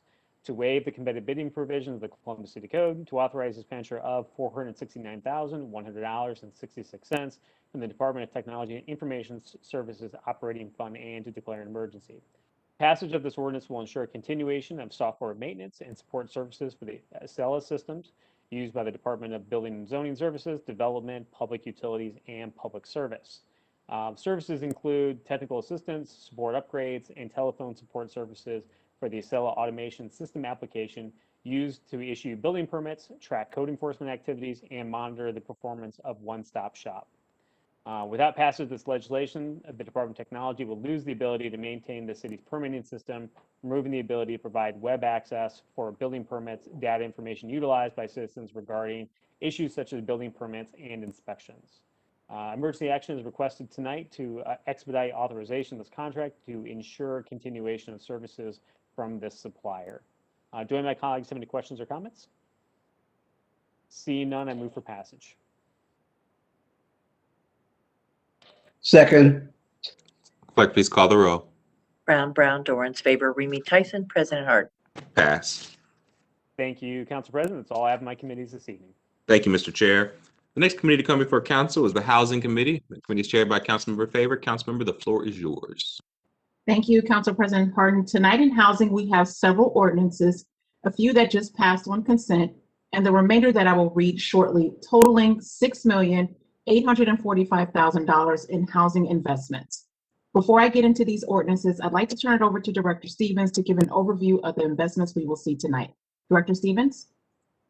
Thank you, President Hardin, Chair Favor, members of council. We have a number of ordinances on City Council agenda tonight that address housing security. The $6.8 million investment is using dollars from the general fund, bond funds, home funds, and federal emergency relief rental assistance funds. $3 million is going to the Columbus Urban League to serve an estimated 500 residents with rental assistance. The city is investing $2.5 million in 4 projects that will construct 234 new affordable units. These projects will offer units to residents at a cost of no more than 30% of their income. The allowable income ranges from 30% up to 80% AMI. That means whether you're an individual making $17,000 a year or a family of 4 making $67,000 a year, your housing costs are limited to 30% of your income. While the city is investing $2.5 million in these 4 projects, the total investment being made is $48.8 million. So for every dollar we are investing, we are leveraging $19.50. Besides the new units and resident rental assistance, we are further addressing housing security by providing funds for housing counseling and critical home repair. Thank you, Chair Favor. Thank you, Director Stevens. So first we have ordinance 779-2021 to authorize the Director of Department of Development to enter into a contract with Columbus Housing Partnership, doing business as Homeport, for housing counseling services in an amount up to $125,000, to authorize expenditure of up to $125,000, to authorize payment of expenses starting January 1st, 2021, and to declare an emergency. This ordinance authorizes Homeport to provide U.S. Department of Housing and Urban Development certified housing counseling services, including but not limited to pre-purchase, post-purchase, homebuyer education, tenant counseling, troubled homeowner counseling, financial literacy, and foreclosure counseling. Are there any questions or comments by my colleagues? Being none, I'd move for passage. Second. Clerk, please call the roll. Brown, Dorans, favor, Remy Tyson, President Hardin. Passed. Thank you. Next, we have ordinance 800-2021 to authorize the appropriation and expenditure of up to $300,000 of 2020 Home Investment Partnerships Program, or the Home Grant Fund, from the U.S. Department of Housing and Urban Development, to authorize the Director of Development to enter into a commitment letter, loan agreement, promissory note, mortgage, and restrictive covenant with Bretton Woods Senior Housing Limited Partnership in an amount up to $300,000 for the Bretton Woods project and to declare an emergency. This ordinance represents an investment in Bretton Woods with National Church Residences as a developer. Bretton Woods is a 75-unit mixed income senior housing community with wraparound supportive services. The project will be a mix of 1 and 2 bedroom units with 63 units affordable to households earning 60% AMI or $35,400 for one person and up to $50,520 for a family of 4, and the remaining 12 units will be unrestricted. Are there any questions or comments by my colleagues? Seeing none, I'd move for passage. Second. Clerk, please call the roll. Brown, Dorans, favor, Remy Tyson, President Hardin. Passed. Thank you. Next, we have ordinance 828-2021 to authorize the appropriation and expenditure of up to $500,000 of 2020 Home Investment Partnerships Program grant from the U.S. Department of Housing and Urban Development to authorize the Director of Development to enter into a commitment letter, loan agreement, pledge agreement, promissory note, mortgage, and restrictive covenant with Community Housing Network in an amount up to $500,000 for the Touchstone Field Place 1 project and to declare an emergency. This housing ordinance represents an investment in Touchstone Field Place 1 with Community Housing Network as a developer. The project is a new construction of 56 one-bedroom units with on-site supportive services for those who face homelessness due to mental illnesses and substance addictions. The development hopes to house individuals who currently reside in the downtown YMCA building that will be relocated. CHN constructs permanently supportive housing. Are there any questions or comments by my colleagues? Seeing none, move for passage. Second. Clerk, please call the roll. Brown, Dorans, favor, Remy Tyson, President Hardin. Passed. Thank you. Next, we have ordinance 909-2021 to authorize the Director of Development to enter into a sub-recipient agreement with the Columbus Urban League in an amount up to $3 million to provide rental and utility assistance to qualifying residents of the local community, to authorize the Director of Development to modify the scope of services and/or terms and conditions of the sub-recipient agreement as needed in order to align with the most current versions of the law, regulations, and guidance without seeking further City Council approval, to authorize payment of expenses starting March 13th, 2020, and to declare an emergency. This ordinance contracts with the Columbus Urban League as a sub-recipient for rental and utility assistance funds. The assistance will go to qualifying residents up to 12 months, plus an additional 3 months if necessary to ensure housing stability. With this contract, at least 60% of the funding will go to support households with an AMI at 50% or below, that is $42,100 for a family of 4, while up to 40% of the funding can be used for households with an AMI at 80% or below, that is $67,360 for a family of 4. The Urban League is expected to serve at least 500 families with this additional funding. Are there any questions or comments by my colleagues? Seeing none, I'd move for passage. Second. Clerk, please call the roll. Brown, Dorans, favor, Remy Tyson, President Hardin. Passed. Thank you. That is all I have in my committee this evening. Word? That was quick. That was good. That was substantive. Thank you, Madam Chair. The next committee to come before council is the Health and Human Services Committee. That committee is chaired by Councilmember Tyson. Councilmember, the floor is yours. Thank you. I have one ordinance in my committee this evening. It's ordinance 965-2021 to authorize the Board of Health to modify and extend and increase existing contracts with the Ohio Expositions Commission, OSU Hospitals, OSU College of Public Health, and Net Steady Communications for continued COVID-19 contract tracing, testing, and vaccination services, to authorize the expenditure of $315,397.50 from the Health Special Revenue Fund for said contracts, to waive competitive bidding requirements of the Columbus City Code, and to declare an emergency. This legislation is due to the immediate nature of the need for contract tracing and vaccination services. CPH is requesting the waiver of competitive bidding provisions of the Columbus City Code for the City Code Chapter 329 from the Director of the Division of Finance and Management, following procedures set forth under the Mayor's Executive Order 2020-01, Declaration of State of Emergency. This COVID-19 vaccination site is a regional point of dispensing site for the state of Ohio. It serves approximately 3,000 people per day, Monday through Saturday. Anyone who has an appointment and meets the minimum qualifications can be vaccinated. And again, and this contract is through June of 2021. If there are no questions or comments regarding this ordinance, I move for passage. Second. Thank you. Clerk, please call the roll. Brown, Dorans, favor, Remy Tyson. President Hardin. Passed. Thank you. That concludes Health and Human Services. Thank you, Madam Chair.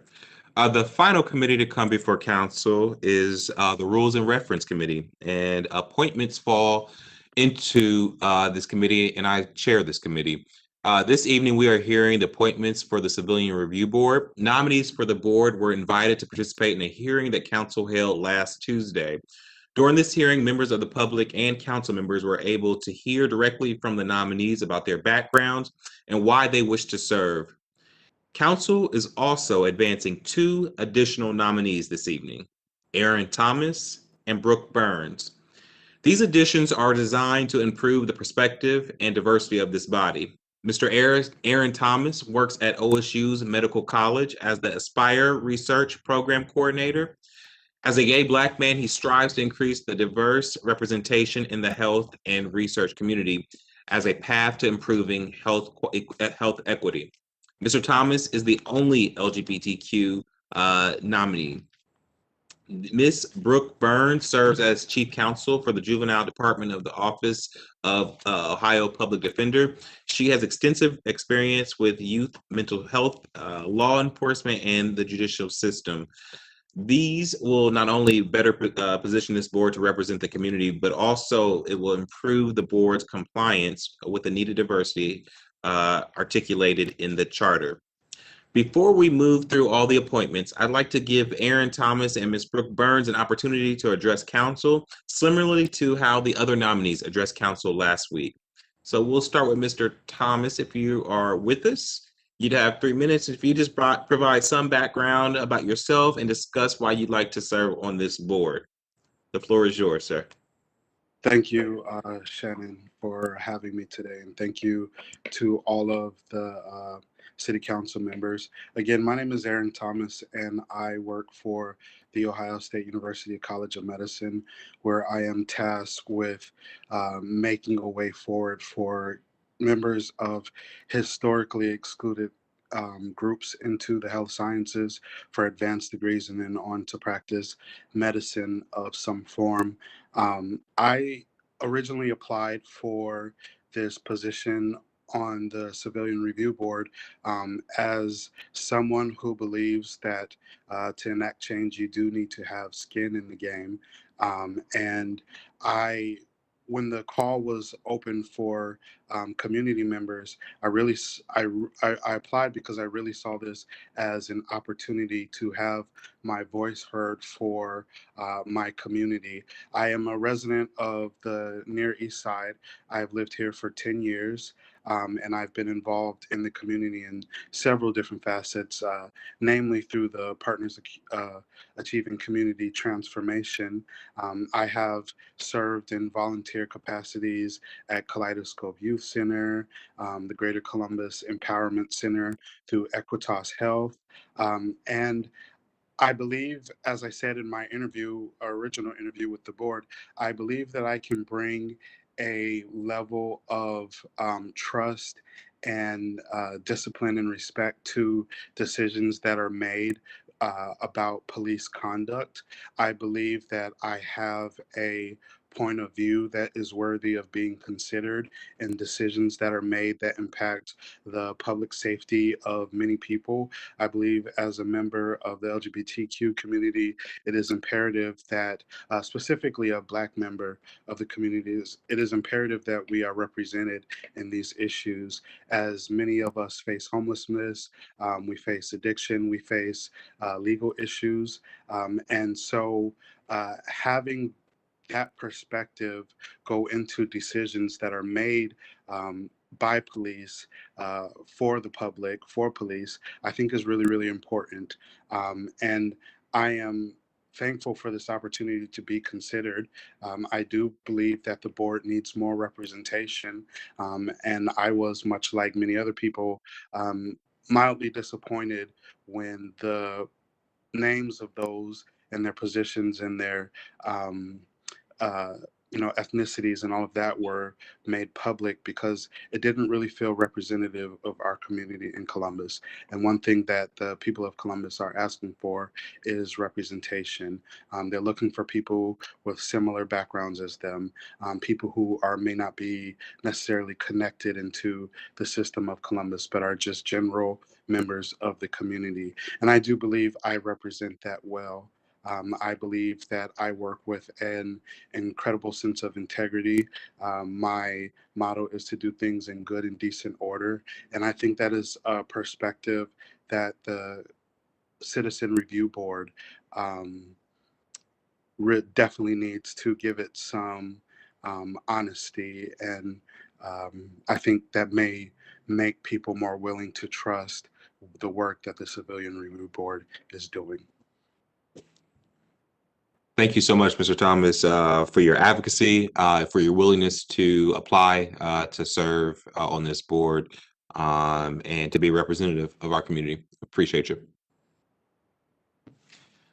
Similarly, Ms. Burns, would you give us 3 minutes on your background and why you were interested in serving?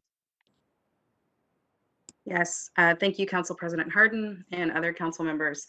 I am extremely grateful for the opportunity to be here today and also to participate and serve our community in a broader capacity.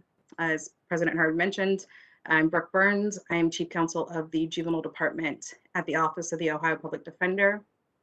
My team and I represent children and teens all throughout the state of Ohio who are prosecuted in Ohio's juvenile and adult legal systems. We represent youth in trial proceedings, appeals and post-conviction actions, following adjudication or conviction, and assist in exhaustion of administrative remedies for youth who are incarcerated. And we work with youth who are bound over and treated like adults. Our work enables youth to the constitutionally required access to state and federal courts. I've been with the OPD since 2006 and doing exclusively juvenile work since 2007.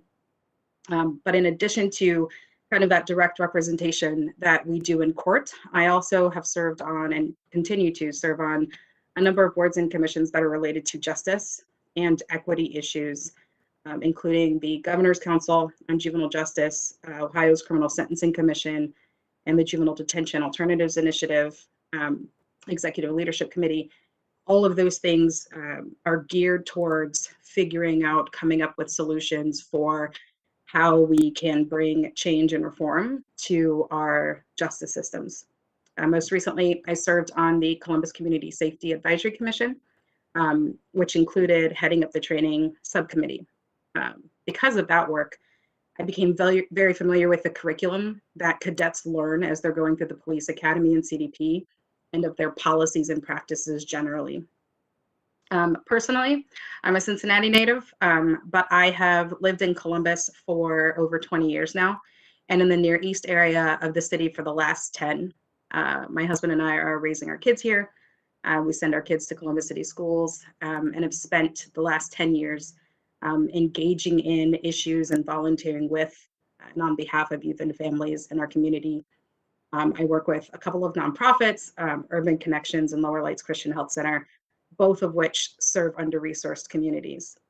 I applied for the board because in my work as a participant in the legal system, I know that more often than not, a person's introduction to this system starts with an encounter with law enforcement, and that the nature of those interactions can impact a case from its inception to its end, and that whether those actions are perceived as fair can have an impact on outcomes in our system. So both in my work professionally and also personally, I'm committed to seeing our whole system become more fair and more equitable and just. And I see the creation of the Civilian Review Board as a step towards those ideals and a way to bring some more transparency and hopefully accountability to that process. So thank you again for the opportunity and for the consideration. I look forward to being able to work with the other board members through this process.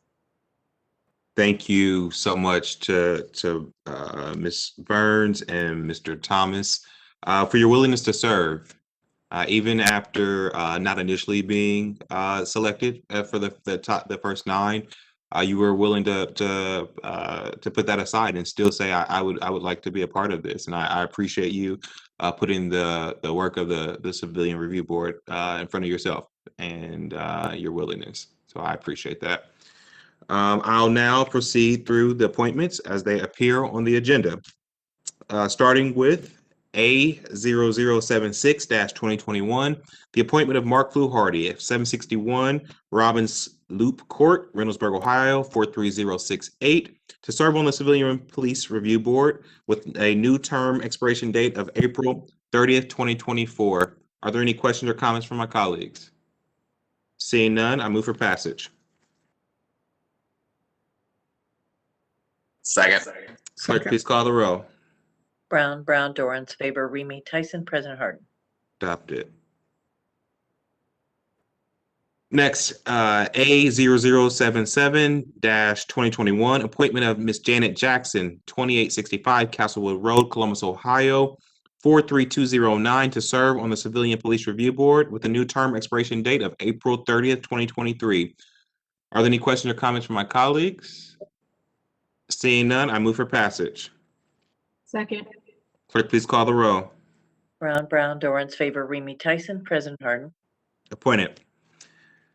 Next, A0078-2021, appointment of Chanel A. Jones, 2822 Marcellus Drive, Columbus, Ohio, 43219, to serve on the Civilian Police Review Board with a new term expiration date of April 30th, 2024.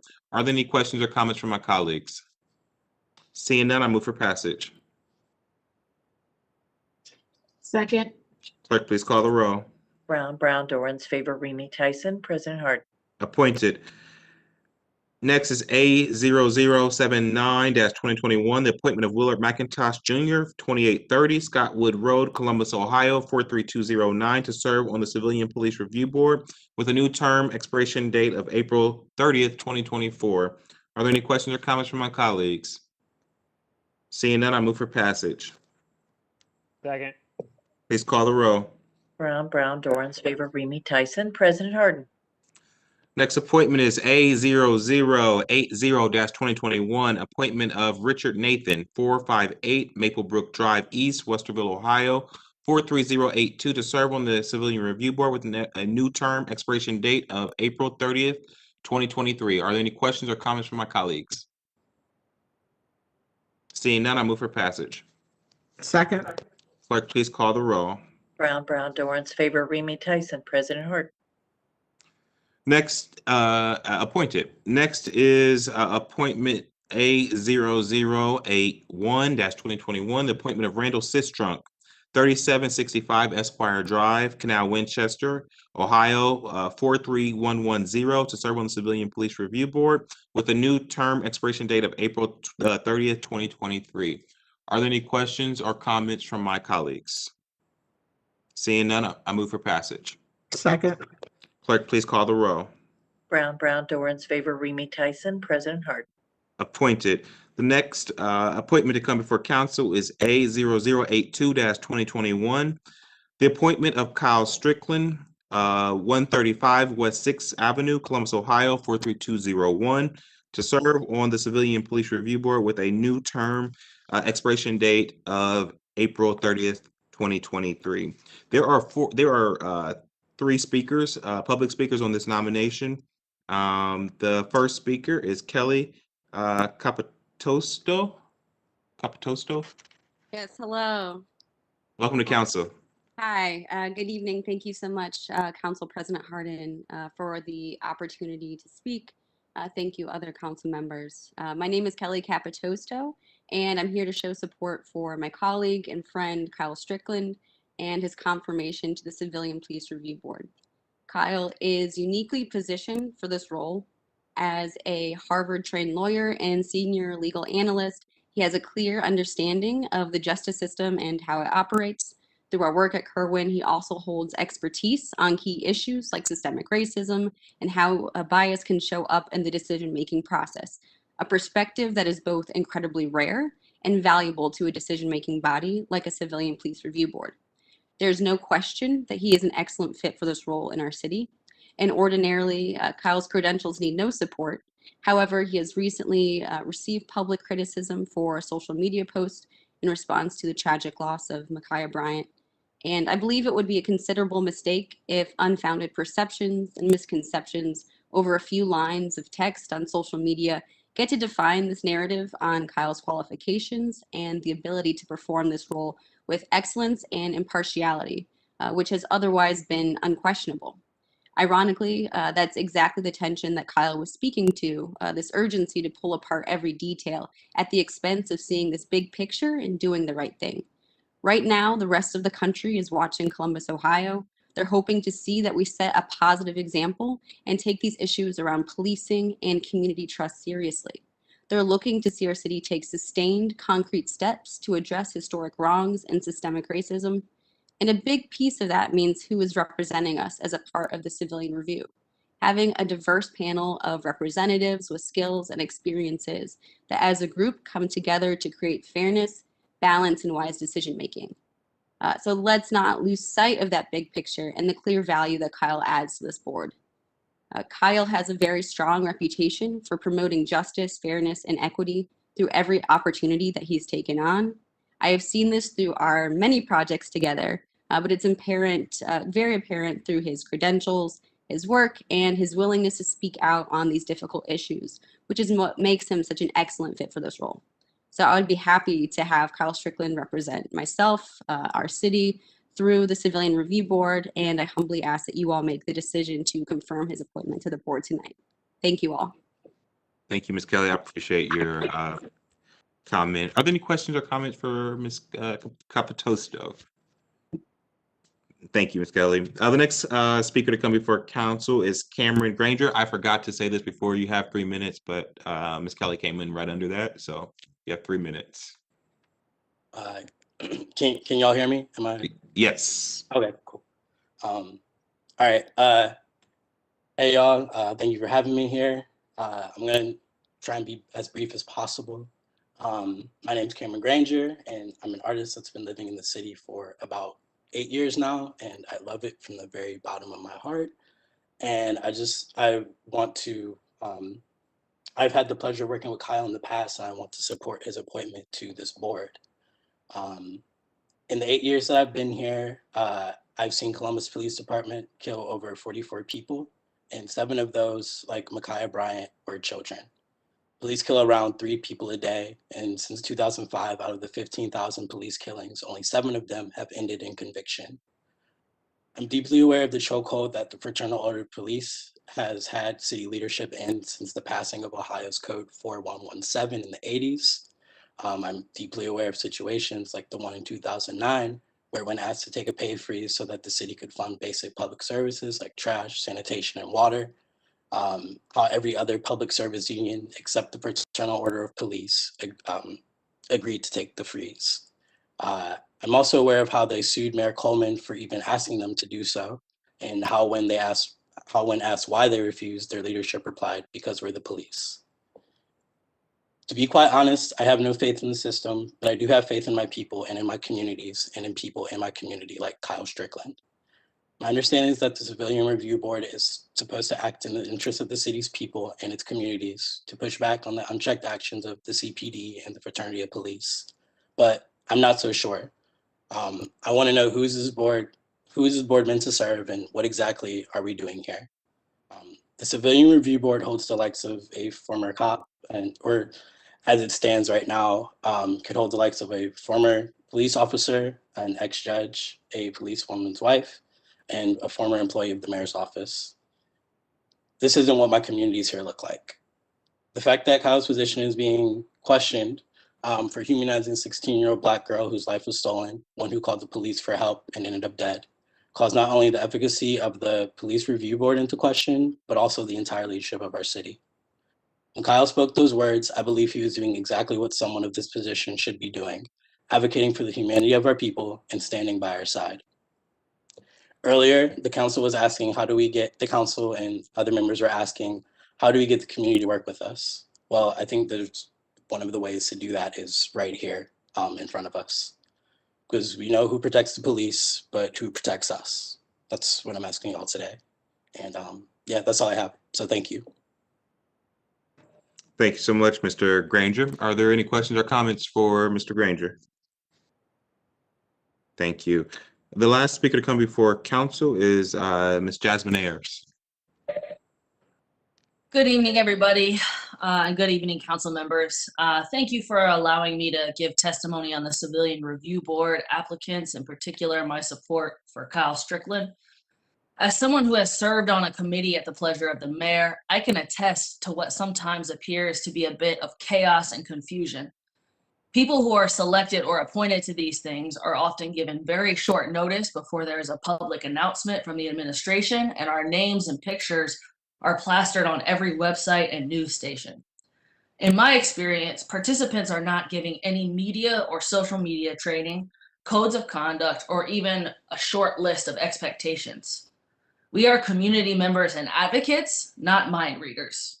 We cannot hold someone to a standard that was never set. It is important to set clear guidelines and expectations, but there must also be an understanding that community advocates may not accept positions in which they feel their free speech has been hindered. I cannot speak for Kyle, but if someone had told me I could not be critical of Columbus Police in order to serve on a committee, I would have graciously turned down the opportunity, as being an advocate for the community and speaking truth to power is paramount. I would also like to address what it is like to be essentially left to publicly fend for yourself.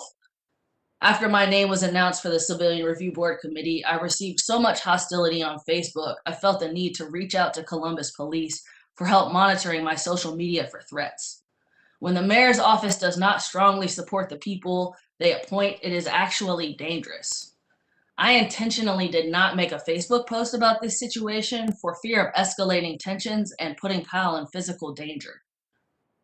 Lastly, the Civilian Review Board was created to advocate on behalf of citizens of Columbus who were clearly receiving no justice through the traditional process. The Fraternal Order of Police exists to advocate on behalf of police officers. If the Civilian Review Board is supposed to be run like the Supreme Court, that information should have been presented to every individual that interviewed for the process. It is unfair to come on the backside of this thing and create arbitrary boundaries. And so, given that information, I again would like to put my support behind having Kyle Strickland on the Civilian Review Board, and hope you will take these things into consideration. Thank you all. Thank you, Ms. Ayers. Are there any questions or comments for Ms. Jasmine Ayers? All right, thank you, Ms. Ayers. Are there any questions or comments from my colleagues? Council President? Yes. Just really quickly, I appreciate the speakers coming down, and I just wanted to take the opportunity to quickly say, I plan to vote affirmatively, but what I think is, I'm struck tonight by considering these ordinances in conjunction with hearing our presentation at the beginning of the meeting, and how when the three gentlemen were outlining some of the necessary steps, they said you need to find ways that you can bring people together and create trust in the system. And for me, bottom line of how we create trust is we're not going to find anybody that's dispassionate, right? That people are rightly so passionate about what's happening in our community. And I think that the way to create trust is to lean into allowing people to speak their truth and have their passions. And so I just wanted to note my support for Kyle in that sense, and my hope really that the Civilian Review Board is a place where people can grapple with the real issues that are confronting our time, and not to flatten them, because I actually don't think that's the way forward to trust. So thank you for allowing me to briefly comment that. Sure. Any other comments from my colleagues? Council President Hardin, I just, if you don't mind, I just want to, I want to acknowledge all of the correspondences that I've received. I believe all of our offices have received, starting last week, some in support and some against Mr. Strickland. And it's actually quite sad, in my opinion, that we have allowed the conversation of Ms. Bryant and our need for reform to be distracted by those who disagree with Mr. Strickland's post, his social media post. And the reality is that we may have an 11-member body, like any body that makes decisions. We can consider a jury that's one person of many. And Mr. Strickland and everyone else that is a part of that body is entitled to their opinion. When presented to the facts, they will make an impartial decision. We have to have faith in that, just like we're supposed to have faith in our juries when they are called to service. And so I just feel the need to once again center everyone for the reason why this board was created to begin with, and for us to start having those crucial conversations. So with that, I'm going to be in support of Mr. Strickland, but I want to shift the conversation back to the pressing issue at the moment, which is the need for reform, and to also call out the systemic issues that contributed to what happened in our city last week. Thank you, Council President. I appreciate your comments. I appreciate that perspective, Councilmember Favor. With that, I am going to can I just make a comment? Please. I apologize. I'm sorry. The comment that I want to make is that, and I just have to use some prior experience. So, I served on the Civil Service Commission for 13 years. And the Civil Service Commission, one of the roles of a commission, as a three-body commission, is to, whenever there were charges brought up against police or fire and certain positions at the school board, that three-member commission role was to look at the evidence that was always presented to them. And yes, I think that everyone comes into a situation with their own different biases and thoughts about all issues. But the key to the commission is that you sit in a room and listen to the evidence that is presented. And it isn't that you make comments prior to hearing it, you're there whether you want to look as a juror, a judge of the evidence to make decisions. And then that period, there is discussion once you've heard all the evidence. Of course, there's discussion amongst the 3 commissioners. And based upon that discussion, there is a ruling that is filed. And the key to it all is to make sure you're being impartial, that you don't state your thoughts about anything that could weigh a decision one way or another, is to listen to everything.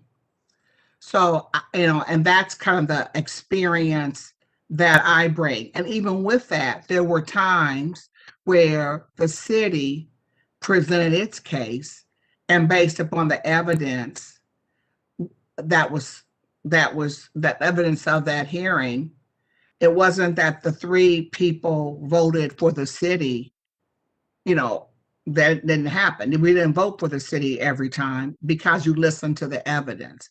There were times where we voted not in support of the city based upon the evidence. But what we did not do is talk about it or say anything about it prior to. And that is, my thought and concern, because the Civilian Review Board is key to us moving forward. It is key to us moving forward. And any of our personal thoughts our personal thoughts, you can discuss things in that room, but our personal thoughts don't necessarily need to be made public based upon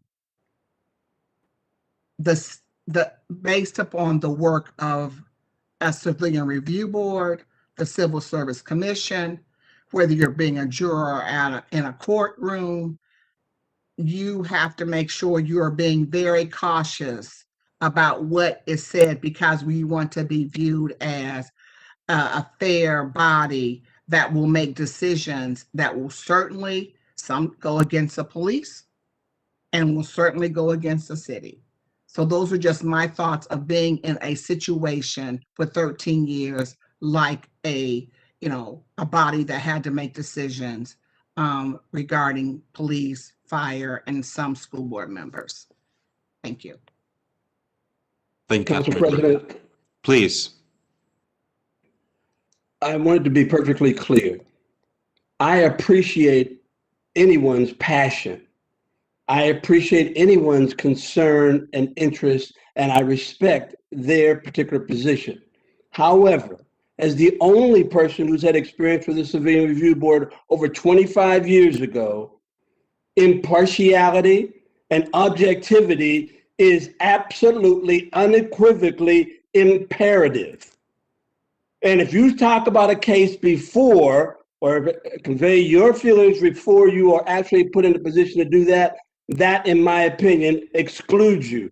It's not about it's not about how I feel or how I think about somebody, because I happen to like Mr. Strickland, but let me be perfectly clear, I am voting no on his appointment. Thank you, Councilmember. With that, I'm going to move for passage by voice. Second. Is there a second? Clerk, please call the roll by voice. Ms. Brown? Yes. Mr. Brown? No. Mr. Dorans? Yes. Ms. Favor? Yes. Mr. Remy? Yes. Ms. Tyson? No. President Hardin? Yes. Ms. Strickland is appointed. Next appointment is A0083-2021, appointment of Reverend Charles Waddell Tatum, 1595 South Roosevelt Avenue, Columbus, Ohio, 43209, to serve on the Civilian Police Review Board with a new term expiration date of April 30th, 2024. Are there any questions or comments from my colleagues? Seeing none, I move for passage. Second. Is there clerk, please call the roll. Brown, Dorans, Favor, Remy, Tyson, President Hardin? Appointed. The next appointment is A0084-2021. The appointment of Mary A. Younger, 215 East Whittier Street, Columbus, Ohio, 43206, to serve on the Civilian Police Review Board with a new term expiration date of April 30th, 2023. Any questions from my colleagues? Seeing none, I move for passage. Second. Clerk, please call the row. Brown, Dorans, favor, Remy Tyson, President Harden. Passed or appointed. Next appointment is A0087-2021. It's the appointment of Mr. Aaron Thomas, 315 South 17th Street, Columbus, Ohio, 43205, to serve on the Civilian Police Review Board with a new term expiration date, April 30th, 2023. Are there any questions or comments from my colleagues? Seeing none, I move for passage. Second. Clerk, please call the row. Brown, Dorans, favor, Remy Tyson, President Harden. Appointed. The last appointment is A008-2021. A0088 -2021, appointment of Brooke Burns, 1784 Oak Street, Columbus, Ohio, 43205, to serve on the Civilian Police Review Board with a new term expiration date of April 30th, 2024. Are there any questions or comments from my colleagues? Seeing none, I move for passage. Second. Clerk, please call the row. Brown, Dorans, favor, Remy Tyson, President Harden. Appointed. We have a Civilian Review Board. You have a high mantle to reach. The work is heavy, and we wish you the best of luck, and we will be there to support as we work to move our city forward. Is there any other business to come before this body? Seeing none, I move to. So moved. Second. Is there a second?